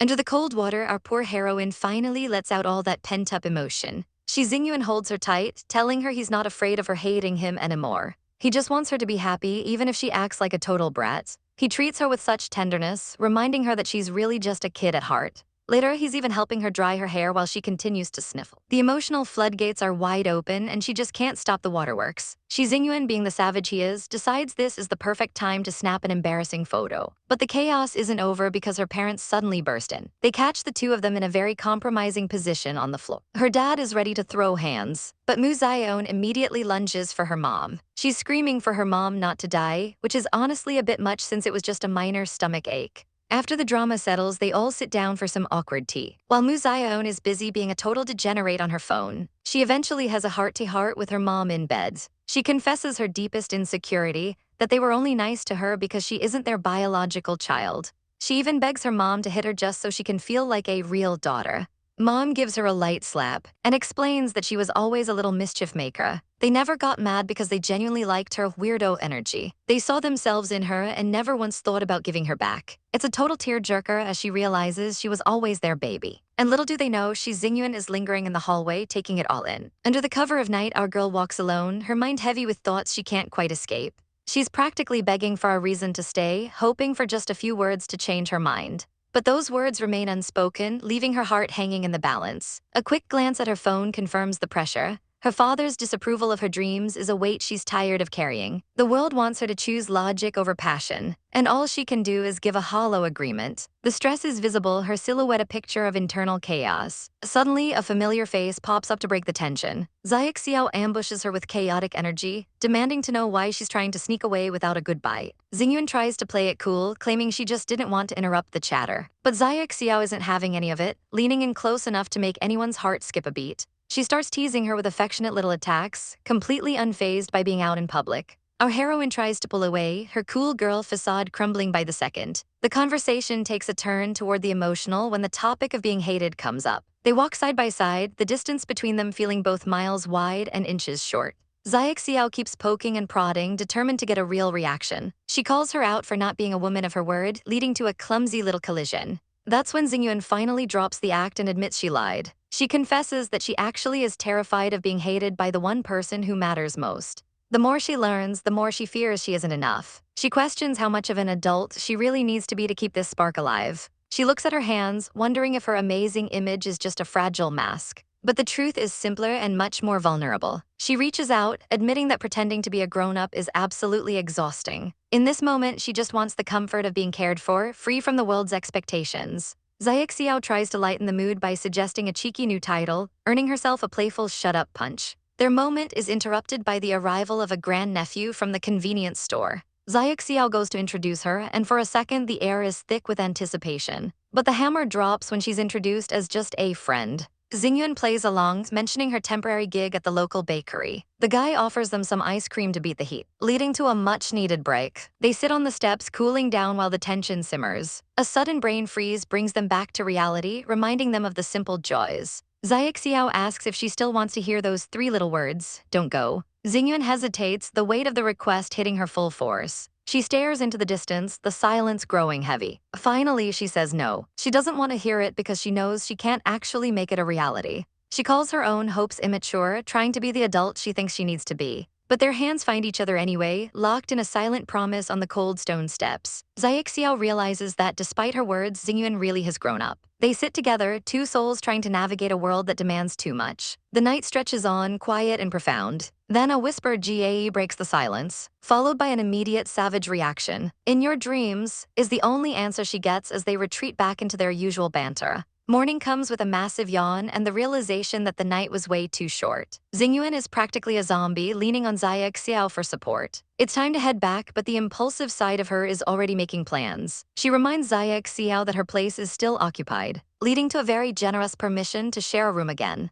Bags are tossed aside as they head for a home-cooked meal. Our girl wasted no time diving onto the bed the moment they got inside. But sleep is the last thing on Xiao's mind as she pounces. She warns that neither of them is going to get much rest tonight. The atmosphere turns electric as they lock eyes in the dim light. Fingers trace skin, the tension thick enough to cut with a knife. It looks like things are about to get very spicy. Xiao promises to think of something to keep them busy. They tumble around, the playfulness masking a deeper intimacy. But just as things heat up, the exhaustion finally wins. Xiao passes out mid-sentence, leaving Xingyuan staring in disbelief. She calms her down, and soon they're both out cold, wrapped in each other's arms. The moon watches over them, a peaceful end to a chaotic day. The next day at the bakery, the consequences of their rough night are on full display. Xiao looks absolutely wrecked, and her coworker isn't letting her live it down. She jokes about the adult life being too much for her. A quick flashback reveals the truth of their wholesome, sleepy cuddle session. It was a night of head pats and gentle be-goods, ending with a literal bam as someone probably fell off the bed. Back in the present, the teasing continues. Xiao can't even deny it, her frustration boiling over. She huffs, wondering if she's just being teased because she's finally dating. Suddenly, the grandnephew returns, looking for the beautiful Xing. He's met with a very unlamb-like glare. Xiao ambushes him, calling him out in front of everyone.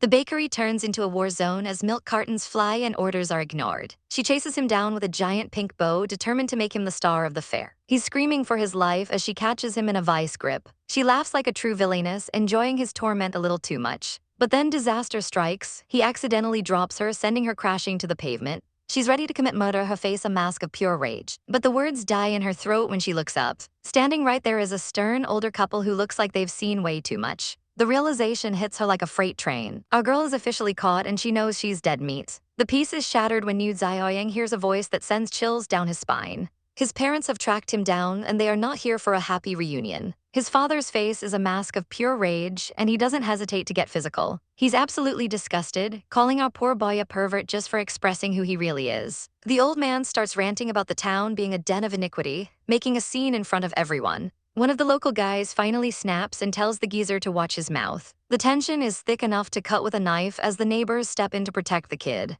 They manage to usher the angry father into a shop to keep the family drama off the streets. Inside, the lecture continues as they demand he packs his things and heads back to the city. Over tea, the father's words are like venom, mocking the idea of a summer break in such a bad-influenced town. The mother sits there looking miserable while the father continues his savage verbal assault. She doesn't say a word to defend her child, which honestly hurts more than the shouting. Xiaoyang looks completely broken as his father calls his very existence a crime against nature. He's being told he looks like an effeminate sissy, and it's honestly heart-wrenching. Mu Xiaoen, seeing the absolute chaos, decides it's time to intervene and tells her assistant to find the boy some different clothes. They start searching the lockers for anything that might appease the angry father. They head toward the changing rooms, trying to find a way to hide the person Xiaoyang wants to be. All they can find are some spare men's clothes kept in the back. Xiaoyang is handed the plain, boring outfit and some makeup wipes to erase his identity. He stares at the dark fabric like it's a shroud for his soul. In the bathroom, he's told to hurry up and change, the pressure mounting every second. He starts wiping away his makeup, joking through the pain that at least he wasn't wearing a skirt today.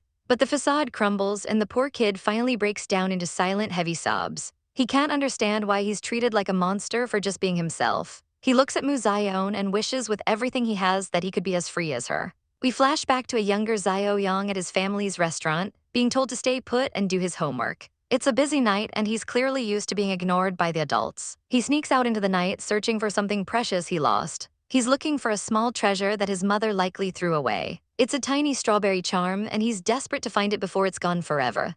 Just as he's about to give up and cry, a hand appears in the light. Someone is holding out his lost strawberry, saving his world. He looks up and sees a beautiful older girl. It's Mu Xiaoen before life pulled them apart. She asks if he was looking for this, and he can barely find his voice to answer. He reaches out for it, but then his shoulders slump in defeat. He tells her she can keep it, because his parents would only throw it away again for being too girly. He's already learned to hide his heart from the people who should love him most. But she doesn't let him give up. She tells him to hide it well until he's older and strong enough to show it. She fastens it to his wrist, a secret pact between two souls who don't fit the mold. He can only stare in wonder as she gives him the first piece of validation he's ever known. "Thank you, big sister," he whispers, watching her walk away. Years later, the mother mentions she thought she saw that girl again. The father is dismissive, refusing to believe his country bumpkin daughter could ever cross their paths. They sit in their fancy living room, worlds away from the town they abandoned. The grandmother chimes in, saying they did the right thing by giving her away since she was defective. They talk about her like she's a mistake they've successfully erased. Little Xiaoyang overhears it all from the shadows, his heart shattering. He realizes the pretty sister who saved his charm was the sister they threw away. He clings to that strawberry charm, the only real thing he has left. He remembers her telling him he'd look cute wearing it, and it becomes his lifeline. Back in the present, the trauma of his childhood comes rushing back. We see another memory of him begging his mother not to make him cut his hair. He wanted to use his real hair for a cosplay, a tiny dream he was nurturing. But his father bursts in, tired of the nonsense. He comes at the boy with scissors, ignoring his terrified screams. The mother can only watch, warning her husband not to hurt him while he destroys his identity. The sound of the scissors is like a death knell as his long hair falls to the floor. Snip after snip, his sense of self is sheared away. All that's left is a pile of discarded dreams on the ground. Fast forward to the town fair where everyone is busy setting up for the big day. The energy is high, but Mu Xiao notices someone standing on the sidelines. It's Xiaoyang, looking for the woman he now knows is his sister. He looks exhausted, the weight of his parents' visit still crushing him. Xiaoen takes him in and feeds him, giving him the warmth he never gets at home. He starts crying into his soup, overwhelmed by the simple kindness. She lets him cry it out, knowing exactly how much pain is stored in that little heart. The local adults discuss how his father has no right to treat a child with such little dignity. They decide to let him stay in town for a while to recover from the trauma. Xiaoyang huddles on the ground, whispering apologies for being such a burden. Xiao kneels beside him, telling him firmly that none of this is his fault. She gives him the comfort his mother never could. To get his mind off things, they give him a volunteer uniform for the fair. He looks at the badge, feeling like he finally belongs somewhere. But as he walks through the stalls, he spots something that makes his heart stop.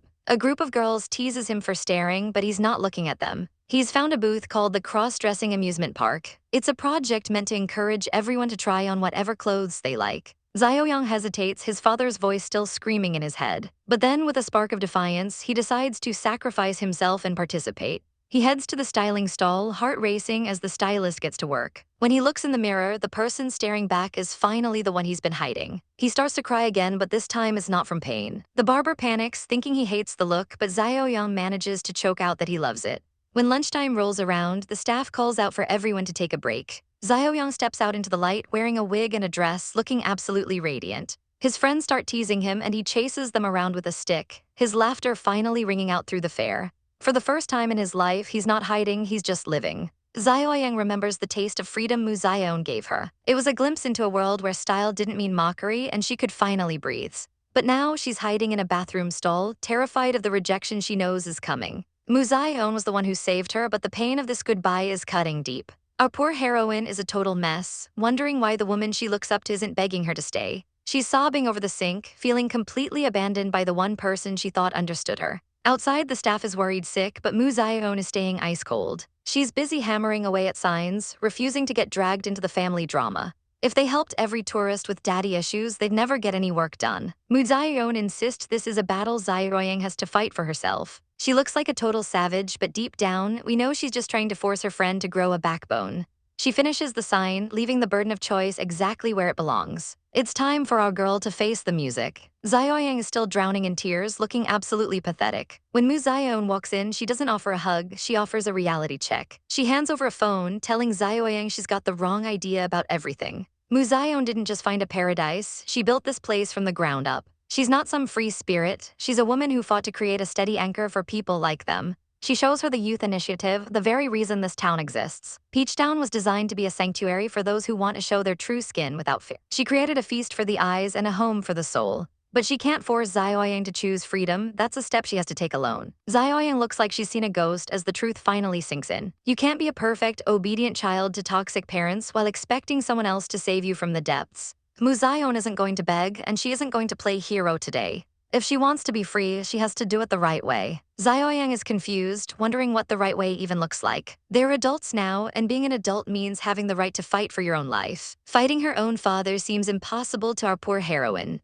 But Mu Xiaoen tells her that if she wants supporters, she has to be on her own side first. Xiaoyang breaks down, claiming her dad will literally kill her if she rebels. She's shaking in her boots, feeling like there's no way out of this cage. It's not easy to throw away a lifetime of fear. Mu Xiaoen watches her with eyes that have clearly seen too much. The silence in the room is heavy enough to suffocate. Without another word, she turns her back and starts to walk away. She grips the door handle, leaving one final parting shot. Xiaoyang is left alone in the shadows of her own doubt. Mu Xiaoen reminds her that bravery isn't natural, it's something you learn after you've been abandoned. It's time for a transformation. Being a girl in this world has never been easy, especially when you don't fit the mold. Mu Xiaoen leaves a bag of clothes behind, a silent invitation to change. Xiaoyang stares at her reflection, seeing the shell of the person she's been forced to be. She looks at the mirror, and for the first time, she sees a spark of defiance. She reaches for the new clothes, ready to shed her old skin. The good girl outfit is tossed aside like trash. Meanwhile, back at the bakery, the locals are enjoying a peaceful snack. Aunt Ma is catching up with the baker, blissfully unaware of the storm brewing. She's getting impatient, wondering why Xiaoyang is taking so long to change back. Her father is already fuming, his temper reaching a boiling point. But when the door opens, the entire room goes dead silent. He's absolutely stunned by what he sees. Xiaoyang walks in wearing her true style, head held high despite the backpack weighing her down.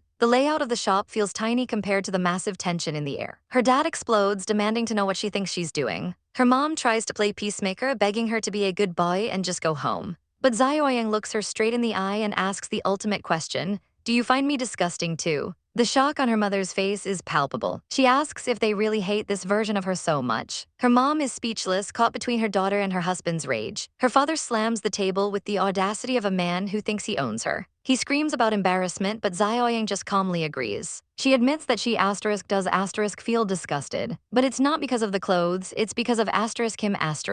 He looks like he's about to have an aneurysm from the sheer disrespect. She tells them to their faces that they are the ones who make her feel like an embarrassment. He slams his fist down again, tea spilling everywhere as he loses control. She tells him once and for all to stay out of her life. In a fit of blind rage, he hurls a cup at her. It shatters against her, porcelain flying everywhere. The fragments on the floor represent the final break in their relationship. He lunges at her, raising a hand to beat her into submission. But this time, someone catches his wrist in a vice grip. The struggle is intense as he realizes he can't just push her around anymore. Their feet scramble on the floor in a desperate power struggle. Xiaoyang slams him into the table with a strength he never knew she had. The table screeches across the floor as the obedient child finally fights back. She's huffing, her adrenaline spiking as she holds him down. He snarls that she's getting too big for her britches. Blood drips from her face where the cup hit her, staining the floor. She screams that she's 19 and done being his little punching bag. With blood on her cheek, she tells him that the Xiaoyang he knew died years ago. He looks at her with genuine fear, realizing he's lost his power. Her mother can only watch in horror as the family dynamic implodes. Xiaoyan declares that she was saved by Mu Xiaoen and this town, not by them.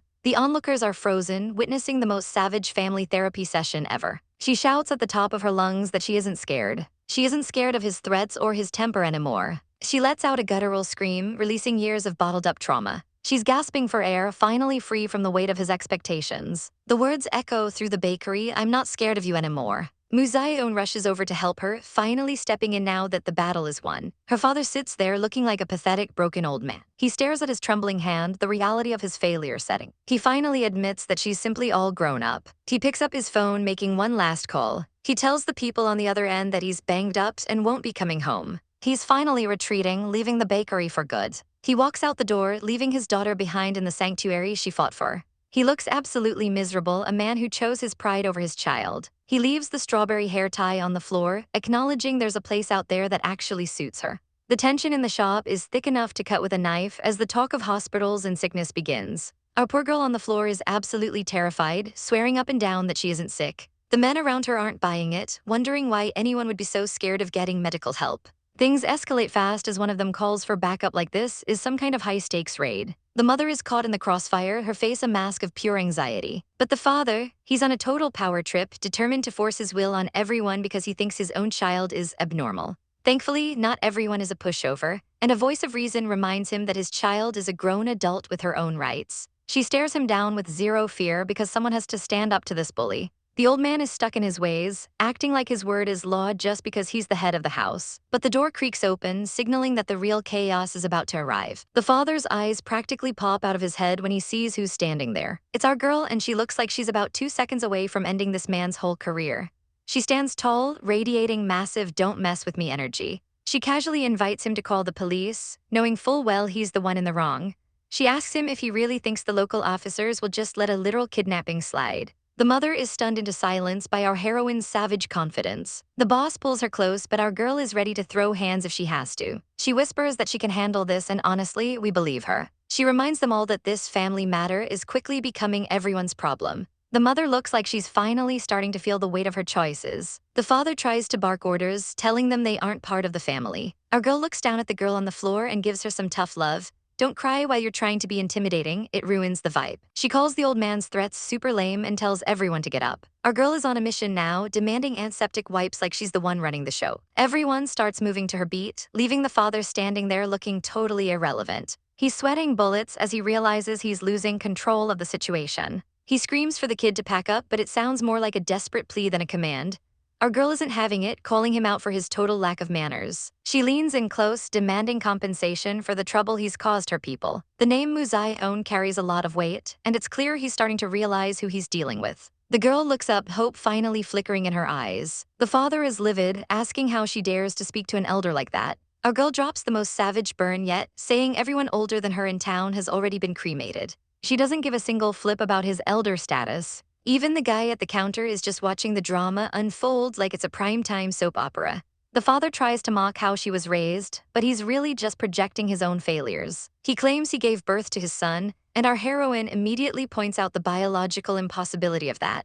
She tells him straight up he's not a woman, so he needs to stop lying. The mother is just hovering in the background, looking like she wants the ground to swallow her whole. The old man finally snaps, calling her disrespectful trash and a feral dog. The boss tries to step in before things get physical, but then slap, the sound echoes through the entire room. Everyone is frozen for a split second, processing the chaos. Zion's face shows the shock of the moment. Everyone looks up at the person who finally took a stand. The father is clutching his face, looking like his entire world just shattered. Our heroine's gaze is sharper than ever, realizing the tide has officially turned. The mother is breathing hard, her face a mask of suppressed rage and heartbreak. She finally tells him enough and warns him not to dig his own grave any deeper. We jump back to a memory of a life-changing conversation about moving to the capital. They talk about how the town is dying and business is failing.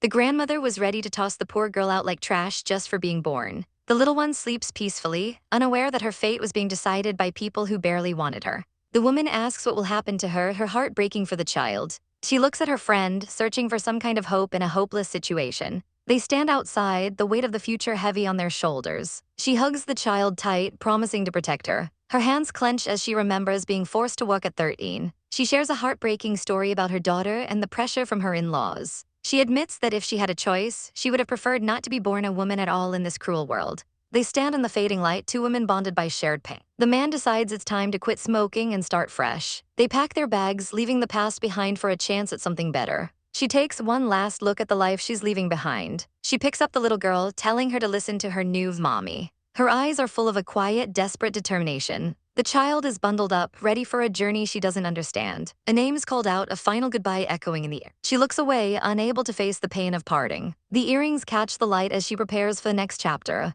Back in the present, the mother is sobbing, admitting they've done everything wrong. She bows low, begging for forgiveness because she can't bear to lose another child. Our girl watches, her expression unreadable as the family drama hits its peak. The father tries to scream about gender roles, but the mother screams back that she doesn't care if her child is a boy or a girl. She clutches her chest, pouring her heart out. She just wants her child to be willing to stay with her. The girl's face is a picture of sorrow as she hears her mother's true feelings. The mother breaks down completely, shaking with the force of her emotions. The father looks totally lost, his authority crumbling into dust. The child rushes to her mother's side, supporting her through the collapse. They finally hug, the mother apologizing for being too late to protect her. Our heroine watches from the side, a witness to this messy, beautiful reconciliation. She sits on the table looking like she's seen it all before. Her face shows a hint of sadness, thinking that even this apology might have come a little too late.